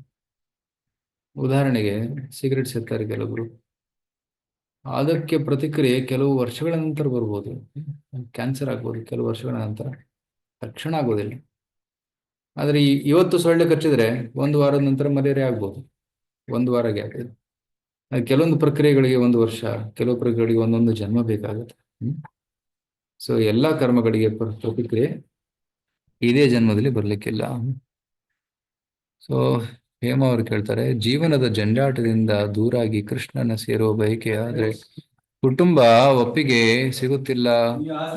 ಸೊ ಕುಟುಂಬ ಈ ಕಂಪ್ಲೀಟ್ಲಿ ಶರಣಾಗೋದಕ್ಕೆ ಯಾರಿಗೂ ಒಪ್ಪಿಗೆ ಕೊಡೋದಿಲ್ಲ, ಯಾಕಂದ್ರೆ ಅದ್ರ ವಿರುದ್ಧನೇ ಹೋಗ್ಬೇಕಾಗುತ್ತೆ. ಸೊ ಜೀವನ ಜಂಜಾಟ ಇದೆ, ಆದ್ರೆ ಯಾವಾಗ ನಾವು ಈ ಜೀವನದಲ್ಲಿ ನಾವು ಭಗವಂತನ ಸೇವೆಯನ್ನು ಮಾಡ್ತೀವಿ, ಆಗ ಈ ಜಂಜಾಟ ಇದ್ರೂ ಕೂಡ ನಾವು ಇದರಿಂದ ಮುಕ್ತರಾಗಬಹುದು. Right. You chant Hare Krishna, Hare Krishna ಜಪವನ್ನು ಮಾಡಿ, ಭಗವದ್ಗೀತೆಯನ್ನು ಓದಿ, ಈ ಜೀವನದ ಜಂಜಾಟದ ಜೊತೆ ಹೇಗೆ ಹೋರಾಡಬಹುದು ಅನ್ನೋದನ್ನ ಗೊತ್ತಾಗುತ್ತೆ. ಈಗ ರೋಡ್ ಇದೆ, ರೋಡಲ್ಲಿ ಕೆಲವೊಮ್ಮೆ ತೆಗ್ಗು ದಿಮ್ಮಿ ಇರುತ್ತೆ. ರೈಟ್. ಆದ್ರೆ ಒಳ್ಳೆ ಕಾರ್ ಇದ್ರೆ ನಾವು ರೋಡಲ್ಲಿ ತುಂಬಾ ಚೆನ್ನಾಗಿ ಹೋಗ್ಬೋದು, ಫಾಸ್ಟ್ ಆಗಿ ಹೋಗ್ಬೋದು. ಆದರೆ ಒಂದು ಏನಂತಾರೆ, ತುಂಬಾ ಚೀಪ್ ಕಾರ್, ಒಳ್ಳೆ ಕಾರ್ ಇಲ್ಲ ಅಂದ್ರೆ ಗಡ ಗಡ ಗಡ ಗಡ ಗಡ ಅಲ್ಲಾಡುತ್ತಾ ಹೋಗುತ್ತೆ, ಆಟೋದಲ್ಲಿ ಗಡ ಗಡ ಗಡ ಓಡುತ್ತೆ. ಸೊ ನಾವು ನಮ್ಮನ್ನ ನಾವು ಸಿದ್ಧಗೊಳಿಸಬೇಕು ಈ ಜೀವನದ ಜಂಜಾಟದ ಜೊತೆ ಯುದ್ಧ ಮಾಡೋದಕ್ಕೆ. ಯಾಕಂದ್ರೆ ಜಂಜಾಟ ಇದ್ದೇ ಇರುತ್ತೆ, ಸೊ ಅದನ್ನು ಎದುರಿಸುವ ಶಕ್ತಿ ಬೆಳೆಸ್ಕೋಬೇಕು. ಸೊ ಭಗವದ್ಗೀತೆ ಓದೋದ್ರಿಂದ ಆ ಶಕ್ತಿ ಬೆಳೆಯುತ್ತೆ. ಸೊ ಸಂಜಯ್ ಕೇಳ್ತಾರೆ, ನೀವು ಹೇಳಿದ್ರಿ ಗುರುಜಿ ಪುನರ್ಜನ್ಮ ಅಂತ, ಅದು ಎಲ್ಲರಿಗೂ ಯಾಕೆ ಗೊತ್ತಾಗೋದಿಲ್ಲ? ನಾವು ಮುಂಚೆನೆ ಹಿಂಗಿದ್ವಿ ಅಂತ ಗುರುಜಿ. ಎಲ್ಲರಿಗೂ ಗೊತ್ತಾಗೋದಿಲ್ಲ, ಯಾಕಂದ್ರೆ ನಾವು ಎಲ್ಲಾ ಜನ್ಮಗಳನ್ನ ನೆನಪಿಸ್ಕೊಂಡ್ರೆ ನಾವು ಶಾಂತವಾಗಿರೋಕ್ಕಾಗಲ್ಲ. ರೈಟ್. ಸೊ ಹಿಂದಿನ ಜನ್ಮದಲ್ಲಿ ನಾನು ಹೇಗೆ ಸತ್ತೆ, ಅದಕ್ಕಿಂತ ಮುಂಚೆ ನಾನು ಹೇಗೆ ಸತ್ತೆ, ಎಲ್ಲ ನೆನಪಿದ್ರೆ ಎಷ್ಟು ಕಾಟ. ರೈಟ್. ಸೊ ಶಾಂತವಾಗಿರೋಕ್ಕಾಗಲ್ಲ. ಮತ್ತೆ ನಾವು ಈ ಜನ್ಮದಲ್ಲಿ ಸಂಬಂಧಗಳನ್ನು ಬೆಳೆಸ್ಕೊಳ್ಳೋಕ್ಕಾಗಲ್ಲ. ಓಕೆ, ಈಗ ನಾವು ಒಂದು ಪರಿವಾರದಲ್ಲಿ ಹುಟ್ಟಿದ್ದೀವಿ, ಇವರು ನಮ್ಮ ತಂದೆ ತಾಯಿ ಅಂತ. ಆದ್ರೆ ಹಿಂದಿನ ಜನ್ಮದ ತಂದೆ ತಾಯಿ ನೆನಪಾದ್ರೆ, ಅವರು ನನ್ನ ನಿಜವಾದ ತಂದೆ ತಾಯಿ, ಇವರು. ಹಿಂದಿನ ಹಲವಾರು ಜನ್ಮಗಳ ಸಂಬಂಧಗಳು ನೆನಪಾದ್ರೆ, ಯಾರು ನನ್ನ ಗಂಡ, ಯಾರು ನನ್ನ ಹೆಂಡತಿ, ಯಾರು ನನ್ನ ತಂದೆ ತಾಯಿ, ಯಾರು ನನ್ನ ಮಗಳು, ಎಲ್ಲ ಕನ್ಫ್ಯೂಸ್ ಆಗ್ಬಿಡ್ತಾರೆ. ಸೊ ಅದಕ್ಕೆ ಕೃಷ್ಣ ಏನ್ ಮಾಡ್ತಾನೆ, ಎಲ್ಲ ಹಿಂದಿನ ಅದನ್ನ ಮರೆಸ್ಬಿಡ್ತಾನೆ. Will forget it. ಹೊಸ ಸಂಬಂಧ ಸ್ಟಾರ್ಟ್ ಆಗುತ್ತೆ. ಆದ್ರೆ ಆ ಸಂಸ್ಕಾರಗಳಿರ್ತಾವೆ, ಅವು ಎಲ್ಲ ನೆನಪುಗಳು ಹೋಗಿರುತ್ತೆ, ಸಂಸ್ಕಾರಗಳಿರ್ತವೆ. ಪ್ರೀತಿ ಮತ್ತು ಕೌಟುಂಬಿಕ ಜೀವನದ ಬಗ್ಗೆ ಹೇಳಿ. ಕೌಟುಂಬಿಕ ಜೀವನ ಆಕ್ಚುಲಿ ಗೃಹಸ್ಥ ಜೀವನ, ಇದರ ಬಗ್ಗೆ ಇವತ್ತು ಚರ್ಚೆ ಮಾಡಿಲ್ಲ. ನಾನು ಮುಂದೆ ಇದರ ಬಗ್ಗೆ ಚರ್ಚೆ ಮಾಡ್ತೀನಿ. 4 ಆಶ್ರಮಗಳಿವೆ: ಬ್ರಹ್ಮಚಾರಿ, ಗೃಹಸ್ಥ, ವಾನಪ್ರಸ್ಥ, ಸನ್ಯಾಸ. ಬ್ರಹ್ಮಚಾರಿ ಅಂದ್ರೆ ಸ್ಟೂಡೆಂಟ್ ಲೈಫ್, ಗೃಹಸ್ಥ ಅಂದ್ರೆ ಮ್ಯಾರಿಡ್ ಲೈಫ್, ಮದುವೆ ಆಗಿ ಕೌಟುಂಬಿಕ ಜೀವನ ಮಾಡುವುದು. ಸೊ ಅಲ್ಲಿ ಕೂಡ ಕೌಟುಂಬಿಕ ಜೀವನದಲ್ಲಿ ಕೂಡ ಆಧ್ಯಾತ್ಮಿಕವಾಗಿ ಜೀವನವನ್ನು ನಡೆಸಬಹುದು. ಸೊ ಪ್ರಹ್ಲಾದ್ ಮಹಾರಾಜರು, ಅಂಬರೀಷ್ ಮಹಾರಾಜರು, ಯುಧಿಷ್ಠಿರ ಇವರೆಲ್ಲರೂ ಗೃಹಸ್ಥರಾಗಿದ್ದರು. ಕೌಟುಂಬಿಕ ಜೀವನದಲ್ಲಿ ಇದ್ಕೊಂಡು ಕೂಡ ಸಾಧನೆಯನ್ನು ಮಾಡಿದ್ದಾರೆ. ಆದ್ರೆ ಕೆಲವೊಬ್ಬರು ಕೌಟುಂಬಿಕ ಜೀವನವನ್ನು ತ್ಯಜಿಸಿ ಬ್ರಹ್ಮಚಾರ್ಯವನ್ನ ಸ್ವೀಕರಿಸಿ ಅವರು ಸೇವೆಯಲ್ಲಿ ತೊಡಗುತ್ತಾರೆ.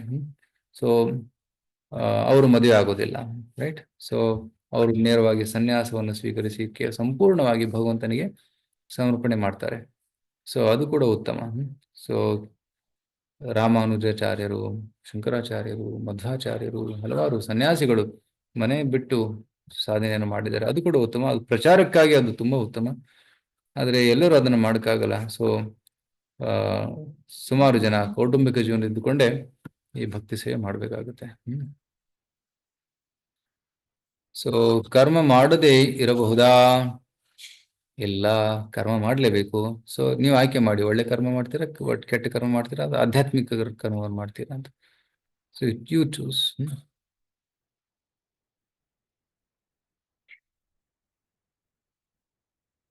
ಪುಷ್ಪ ಅವ್ರು ಕೇಳ್ತಾರೆ, ಧರ್ಮದ ಕರ್ಮ ಯಾವುದು? ಧರ್ಮದ ಕರ್ಮ ಯಾವುದು? ಭಗವದ್ಗೀತೆಯಲ್ಲಿ ಕೊಟ್ಟಿರುವಂತಹ ಕರ್ಮಗಳೇ ಧರ್ಮದ ಕರ್ಮ. ರೈಟ್. ಭಗವಂತನ ಚಿಂತನೆ ಮಾಡುವುದು, ಭಗವಂತನ ನಾಮಸ್ಮರಣೆ ಮಾಡುವುದು, ಎಲ್ಲ ಇಂದ್ರಿಯಗಳಿಂದ ಭಗವಂತನ ಸೇವೆಯನ್ನು ಮಾಡುವುದು, ಅದೇ ಧರ್ಮದ ಕರ್ಮ. ಅತಿ ಉತ್ತಮವಾದಂಥ ಧರ್ಮ. ಸವೇ ಪುಂಸಾಂ ಪರೋ ಧರ್ಮ ಯಥೋ ಭಕ್ತಿರದೋಕ್ಷಿಷೆ. ಎಲ್ಲ ಇಂದ್ರಿಯಗಳನ್ನ ಭಗವಂತನ ಸೇವೆಯಲ್ಲಿ ತೊಡಗಿಸುವುದೇ ಉತ್ತಮವಾದಂತಹ ಧರ್ಮ. ಋಷಿಕೇಶ ಸೇವನ ಭಕ್ತಿ ರುಚ್ಯತೆ. ಎಲ್ಲ ಇಂದ್ರಿಯಗಳನ್ನ ಇಂದ್ರಿಯ ಒಡೆಯನಾದಂತಹ ಕೃಷ್ಣನ ಸೇವೆಯಲ್ಲಿ ತೊಡಗಿಸುವುದೇ ಉತ್ತಮವಾದದ್ದು.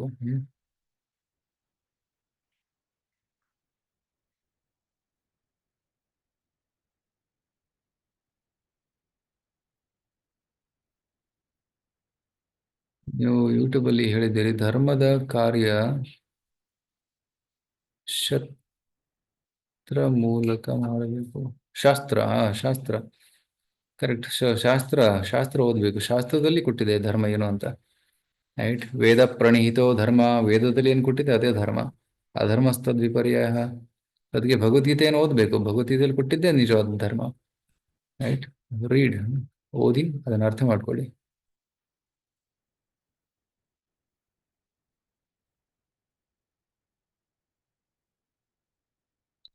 ನಮ್ಮ ಆತ್ಮ ಸ್ವರ್ಗ ಅಥವಾ ನರಕಕ್ಕೆ ಹೋಗೋದಾದ್ರೆ ಆತ್ಮ ಒಂದು ದೇಹ ಬಿಟ್ಟು ಇನ್ನೊಂದು ದೇಹಕ್ಕೆ ಹೇಗೆ ಸೇರುತ್ತೆ? ಸೊ ಆತ್ಮ ಸ್ವರ್ಗಕ್ಕೆ ಹೋಗ್ಬೋದು, ನರಕಕ್ಕೆ ಹೋಗ್ಬೋದು, ಅಥವಾ ಭೂಮಿಯಲ್ಲೇ ಹುಟ್ಟಿ ಬರ್ಬೋದು. ಸೊ ಇದನ್ನ ಯಾರು ತೀರ್ಮಾನ ಮಾಡ್ತಾರೆ? ಯಮರಾಜರು. ಸೊ ನಾವು ಸತ್ತ ಮೇಲೆ ಯಮರಾಜರು ಅವ್ರ ಹತ್ರ ಖಾತೆ ಇರುತ್ತೆ. ಇಷ್ಟು ಪುಣ್ಯ ಮಾಡಿದ್ದಾನೆ, ಇಷ್ಟು ಪಾಪ ಮಾಡಿದ್ದಾನೆ. ಸೊ ಈ ಪುಣ್ಯ ಮಾಡೋದಕ್ಕೆ ಅವನು ಸುಖವನ್ನು ಅನುಭವಿಸಬೇಕು, ಪಾಪ ಮಾಡಿದ್ದಕ್ಕೆ ಅವನು ನೋವನ್ನು ಅನುಭವಿಸಬೇಕು, ಶಿಕ್ಷೆ ಪಡಿಬೇಕು. ಸೊ ಯಮರಾಜರು ತೀರ್ಮಾನ ಮಾಡ್ತಾರೆ, ಓಕೆ ಎಲ್ಲಿಗೆ ಹೋಗ್ಬೇಕು ಅಂತ, ಅಲ್ಲಿಗೆ ಕಳಿಸ್ತಾರೆ ಅವರನ್ನು, ರೈಟ್. ಸೊ ಭಾಗವತ ಪುರಾಣದಲ್ಲಿ ವಿವರವಾಗಿ ಕೊಟ್ಟಿದ್ದಾರೆ, ಗರುಡ ಪುರಾಣದಲ್ಲಿ ಕೂಡ ಇದನ್ನ ವಿವರವಾಗಿ ಕೊಟ್ಟಿದ್ದಾರೆ, ಹೇಗೆ ಆತ್ಮ ಒಂದು ದೇಹದಿಂದ ಇನ್ನೊಂದು ದೇಹ ಸೇರುತ್ತೆ ಅಂತ. ಊರ್ಧ್ವಂ ಗಚ್ಚಂತಿ ಸತ್ವಸ್ಥ, ಮಧ್ಯೆ ತಿಷ್ಠಂತಿ ರಾಜಸ, ಜಗನ್ನಿಗುಣ ವೃತ್ತಿಸ್ಥ, ಅದೋ ಗಚ್ಚಂತಿ ತಾಮಸಃ. ಸತ್ವಗುಣದಲ್ಲಿರುವವರು ಸ್ವರ್ಗಕ್ಕೆ ಹೋಗ್ತಾರೆ, ತಮ್ಮ ಗುಣದಲ್ಲಿರೋರು ನರಕಕ್ಕೆ ಹೋಗ್ತಾರೆ, ಪ್ರಾಣಿಗಳ ತರ ಹೋಗ್ತಾರೆ, ಪ್ರಾಣಿಗಳ ದೇಹವನ್ನು ಪಡಿತಾರೆ. ರಜಗುಣದಲ್ಲಿರೋರು ಮತ್ತೆ ಭೂಮಿಯಲ್ಲಿ ಹುಟ್ಟಿ ಬರ್ತಾರೆ ಅಂತ ಭಗವದ್ಗೀತೆ ಹೇಳುತ್ತೆ. ರೈಟ್. ಸೊ ಕರ್ಮ ರಿಟರ್ನ್ಸ್ ಅಂತಾರಲ್ಲ ಗುರು, ಅದು ಎಷ್ಟು ಸತ್ಯ? ಕರೆಕ್ಟ್, ಸತ್ಯ. ಕರ್ಮ ರಿಟರ್ನ್ಸ್. ನೀವು ಮಾಡಿದ್ದು ವಾಪಸ್ ಬರಲೇಬೇಕು. ಒಳ್ಳೆದನ್ನು ಮಾಡಿದ್ರೆ ಒಳ್ಳೆಯದು. ಯಾರು ದಾನ ಕೊಡ್ತಾರೆ ಅವ್ರಿಗೆ ವಾಪಸ್ ಅವ್ರು ಕೊಟ್ಟಿದ್ದು ಬಡ್ಡಿ ಸಹಿತ ವಾಪಸ್ ಬರುತ್ತೆ, ಒಳ್ಳೆ ಕೆಲಸಕ್ಕೆ ಕೊಟ್ರೆ. ಸೊ ಪಾಪ ಮಾಡಿದರೆ ಆ ಪಾಪ ರಿಟರ್ನ್ ಆಗಿ ಬರುತ್ತೆ, ಅದು ಪಾಪ ಕರ್ಮವಾಗಿ ದುಃಖವಾಗಿ ಬರುತ್ತೆ, ಇದು ಸತ್ಯ. ಸೊ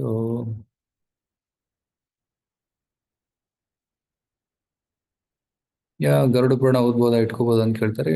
ಓದ್ಬೋದು, ಇಟ್ಕೋಬಹುದು, ರೈಟ್. ಭಗವದ್ಗೀತೆಯನ್ನು ಕೂಡ ಓದಿ ಇಟ್ಕೊಳ್ಳಿ. So Bhagavad Gita basic. ಭಗವದ್ಗೀತೆ ಓದಿದ್ಮೇಲೆ ಬೇರೆ ಪುರಾಣಗಳನ್ನ ಓದೋದು ಸರಿ. ನಾವು ಪಾಪ ಕರ್ಮ ನಿಜ ದೂರ ಆಗ್ಬೇಕು ಅಂದ್ರೆ ಏನ್ ಮಾಡ್ಬೇಕು? ಕರೆಕ್ಟ್. ಸೊ ಪಾಪ ಕರ್ಮ ದೂರ ಆಗ್ಬೇಕಂದ್ರೆ ನಿಯಮಗಳನ್ನ ಫಾಲೋ ಮಾಡ್ಬೇಕು. ಫಸ್ಟ್ ಜೂಜಾಡೋದನ್ನ ಬಿಡಬೇಕು, ಮದ್ಯಪಾನವನ್ನು ಬಿಡಬೇಕು, ಮತ್ತೆ ಧೂಮ್ರಪಾನವನ್ನು ಬಿಡಬೇಕು. ಪಾಪಕರ್ಮ ಏನೇನಿದೆ ಅದನ್ನೆಲ್ಲ ಬಿಟ್ಟು ಬಿಡಬೇಕು, ರೈಟ್. ಮಾಂಸ ತಿನ್ನುವುದು ಬಿಟ್ಬಿಡ್ಬೇಕು, ಅದರಲ್ಲಿ ಹಿಂಸೆ ಇದೆ. ನಂತರ ಈವನ್ ವ್ಯಭಿಚಾರ, girl friend boy friend business ಮಾಡಿ ಮದುವೆ ಆಗದೆ ಸಂಬಂಧ ಬೆಳೆಸ್ಕೊಂತಾರೆ, ಅದು ಕೂಡ ಪಾಪ. ಅದನ್ನು ಕೂಡ ಬಿಟ್ಬಿಡ್ಬೇಕು. ಸೊ ಒನ್ ಶುಡ್, ಅದು ಪಾಪವನ್ನು ಬಿಡೋದಷ್ಟೇ ಅಲ್ಲ, ಆ ಪಾಪ ಕರ್ಮಕ್ಕೆ ಪರಿಹಾರ ಏನು? ಸೊ ಅದು ಭಕ್ತಿ ಸೇವೆ. ಸೊ ಹರೇ ಕೃಷ್ಣ ಮಂತ್ರ ಜಪ ಮಾಡುವುದು, ಭಗವದ್ಗೀತೆಯನ್ನು ಓದುವುದು, ಇದರಿಂದ ಏನಾಗುತ್ತೆ, ಆ ಪಾಪ ಕರ್ಮದ ಪ್ರತಿಕ್ರಿಯೆಗಳು ನಾಶ ಆಗ್ತವೆ.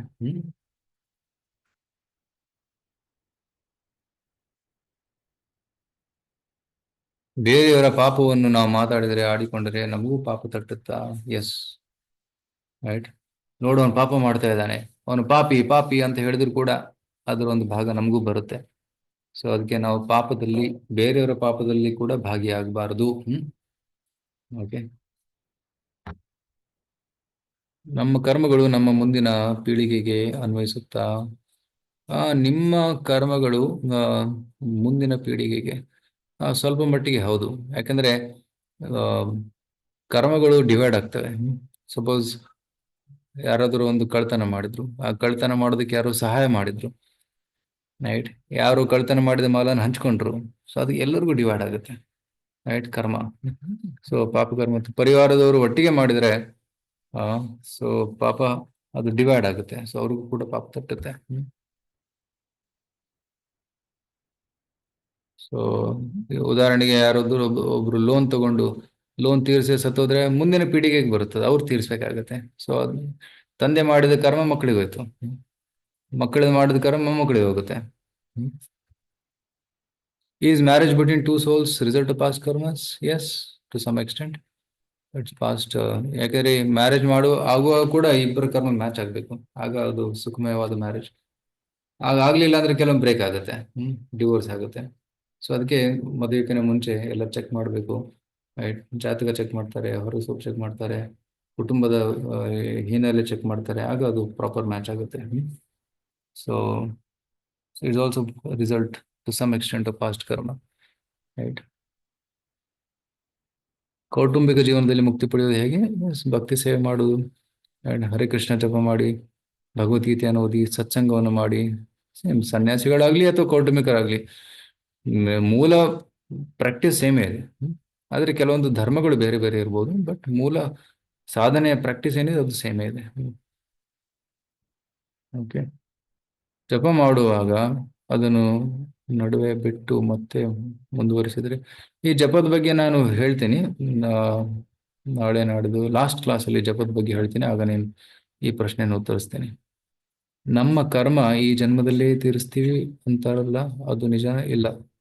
ಈ ಕರ್ಮವನ್ನು ತೀರಿಸೋದಕ್ಕೆ ಕೆಲವೊಮ್ಮೆ ಜನ್ಮಗಳು ಬೇಕಾಗ್ಬೋದು. ಸೊ ಕೆಲವೊಮ್ಮೆ ಒಂದೇ ಜನ್ಮದಲ್ಲಿ ಆಗ್ಬೋದು, ಆಗ್ಲಿಲ್ಲ ಅಂದ್ರೆ ಮತ್ತೆ ಜನ್ಮ ತಗೋಬೇಕಾಗುತ್ತೆ.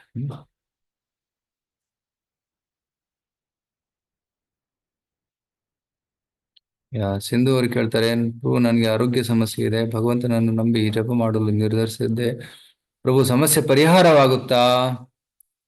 ಪರಿಹಾರ ಆಗ್ಬೋದು, ಪರಿಹಾರ ಆಗದೇ ಇರಬಹುದು. ಯಾಕಂದ್ರೆ ಕೆಲವೊಮ್ಮೆ ಆ ಸಮಸ್ಯೆಗಳು ನಮ್ಮನ್ನ ಶುದ್ಧಗೊಳಿಸ್ತವೆ, ದೇ ಪ್ಯೂರಿಫೈಯರ್ಸ್. ಸೊ ಜಪ ಮಾಡುವುದು ನಮ್ಮ ಧರ್ಮ, ಆದ್ರೆ ಭಗವಂತ ಯಾವಾಗ ಪರಿಹಾರ ಕೊಡ್ತಾನೆ ಅದು ನಮ್ಮ ಕೈಯಲ್ಲಿಲ್ಲ. ಪರಿಹಾರ ಭಗವಂತ ಸೂಕ್ತವಾದ ಸಮಯದಲ್ಲಿ ಪರಿಹಾರ ಕೊಟ್ಟೆ ಕೊಡ್ತಾನೆ. ಕೆಲವೊಮ್ಮೆ ಆ ಒಂದು ರಿಯಾಕ್ಷನ್ ಏನಿದೆ, ಆ ರೋಗವನ್ನ ಕಮ್ಮಿ ಮಾತ್ರದಲ್ಲಿ ಕೊಡ್ತಾನೆ. ಸೊ ಅದಕ್ಕೆ ಹೆಚ್ಚು ನೋವು ಆಗದೇ ಇರೋ ಹಾಗೆ ನೋಡ್ಕೊಂತಾನೆ. But some are the other, ನಾವು ಭಗವಂತನ ಸೇವೆಯಲ್ಲಿ ಮುಂದುವರಿಬೇಕು. ಸೊ ಭಗವಂತ ಒಂದು ದಿನ ಅನುಗ್ರಹ ಕೊಟ್ಟೆ ಕೊಡ್ತಾನೆ, ಆದ್ರೆ ಯಾವ ರೀತಿ ಕೊಡ್ತಾನೆ, ಹೇಗೆ ಕೊಡ್ತಾನೆ ಅಂತ ಹೇಳಕ್ಕಾಗಲ್ಲ. ಸೊ ಆದ್ರೆ ಭಾಗವತದಲ್ಲಿ ಹೇಳ್ತಾರೆ, ತತ್ಯನುಕಂಪಾಂ ಸುಸುಮೀಕ್ಷಮಾನೋ. ಸೊ ಭಗವಂತ ಅತಿ ಹೆಚ್ಚು ಪಾಪವನ್ನ ಕಮ್ಮಿ ಪ್ರಮಾಣದಲ್ಲಿ ಕೊಡಬಹುದು, ಸೊ ಸಹಿಸಿಕೊಳ್ಳುವ ರೂಪದಲ್ಲಿ ಕೊಡಬಹುದು, right. So that is the ಬೆನಿಡಿಕ್ಷನ್. ಆ ರೀತಿ ಭಗವಂತ ನಮ್ಮನ್ನು ಅನುಗ್ರಹಿಸ್ತಾನೆ. ಓಕೆ. ಸೊ ಇವತ್ತು ಕೂಡ ತಾವು ತುಂಬಾ ಜನರು ಈ ಕ್ಲಾಸಿಗೆ ಬಂದಿದ್ದೀರಾ. ಇನ್ನು ಹಲವಾರು ಪ್ರಶ್ನೆಗಳಿರ್ಬೋದು, ಆದರೆ ಈ ಪ್ರಶ್ನೆಗಳನ್ನ ನಾನು ನಾಳೆ ತಗೊಂತೀನಿ. ಯಾಕಂದ್ರೆ ನಾನು ಇವತ್ತು ಪ್ರಯಾಣ ಮಾಡಬೇಕು, 10 ಗಂಟೆಗೆ ನನ್ನ ಬಸ್ ಇದೆ. ಆ್ಯಕ್ಚುಲಿ ನಾನು ನಿನ್ನೆ ಹುಬ್ಬಳ್ಳಿಯಲ್ಲಿದ್ದೆ, ಇವತ್ತು ಧಾರವಾಡದಲ್ಲಿ, ನಾಳೆ ಮಣಿಪಾಲಲ್ಲಿ, ಅಚ್ಚೆ ನಾಡ್ದು ಇನ್ನೊಂದು ಊರಲ್ಲಿ ಇರ್ತೀನಿ. ಸೊ ಪ್ರತಿದಿನ ಚೇಂಜ್ ಆಗ್ತಿದೆ ನನ್ನ ಜಾಗ. ಸೊ ಆದರೆ 8 to 9:30 ನಾನು ಕ್ಲಾಸ್ ಮಾಡ್ತೇನೆ ಪ್ರತಿದಿನ. ಸೊ ಮತ್ತೆ ಏನಾದರೂ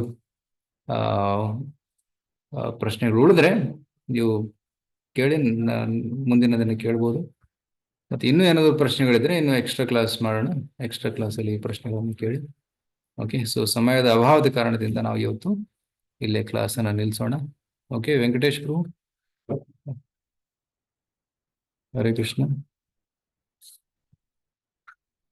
ಯಾರು ಹೋಸ್ಟ್ ಆಗಿದ್ರೆ ಅಲ್ಲಿ?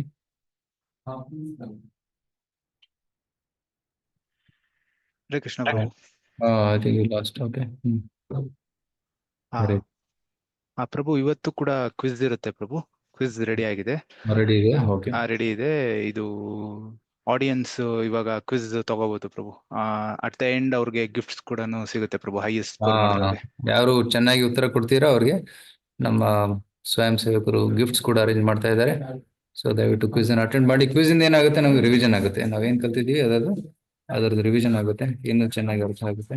ಓಕೆ, ಲಾಸ್ಟ್ ಕ್ವಿಜ್ ವಿನ್ನರ್ಸ್ ನ ಅನೌನ್ಸ್ ಮಾಡ್ಬೇಕು ಇವಾಗ ಪ್ರಭುಜಿ. ಗ್ರೂಪ್ ಅಲ್ಲಿ ಹಾಕಿ ಮೆಸೇಜ್ ಅಲ್ಲಿ. ಓಕೆ ಪ್ರಭು. ಈಗ ಇನ್ನೊಂದ್ಸಲ ಹೇಳ್ತೀರಾ ಈಗ? ಹೇಳಿ, ಪರವಾಗಿಲ್ಲ, ಹೆಸರು ಹೇಳಿ. ಯಾರು? ಹೇಮಶ್ರೀ ಅಂತ, ಚಿಕ್ಕಮಗಳೂರಿಂದ. ಓಕೆ, ತುಂಬಾ ಧನ್ಯವಾದಗಳು ಹೇಮಶ್ರೀ ಅವರೇ. ನೆಕ್ಸ್ಟ್ ವೈಷ್ಣವಿ ಅಂತ, ಬಳ್ಳಾರಿಯಿಂದ. ಓಕೆ. ನೆಕ್ಸ್ಟ್ ನಿಖಿತಾ ಅಂತ, ಉಡುಪಿಯಿಂದ. ಹೈಯೆಸ್ಟ್ ಸ್ಕೋರ್ ಮಾಡಿದ್ದಾರೆ ಪ್ರಭುಜಿ ಅವರು last quiz. Okay, very good, very good. ನಾಳೆ ನಾನು ಉಡುಪಿಲಿ ಇರ್ತೇನೆ. ಸೊ ಕಂಗ್ರ್ಯಾಚುಲೇಷನ್ಸ್ ವೈಷ್ಣವಿ, ಹೇಮಶ್ರೀ ಮತ್ತೆ ನಿಖಿತಾ. So congratulations. ಬೇರೆಯವರೆಲ್ಲರೂ ಕೂಡ only girls are there top 3. So mostly boy should compete. ತಾವು ಚೆನ್ನಾಗಿ ಕೇಳಿ ಆನ್ಸರ್ ಮಾಡಿ. Okay, Hare Krishna. So will end here class. Krishna Prabhuji, thank you very much Prabhuji. Thank you. Hare Krishna. Bhagavad Gita ಕಿ ಜಯ.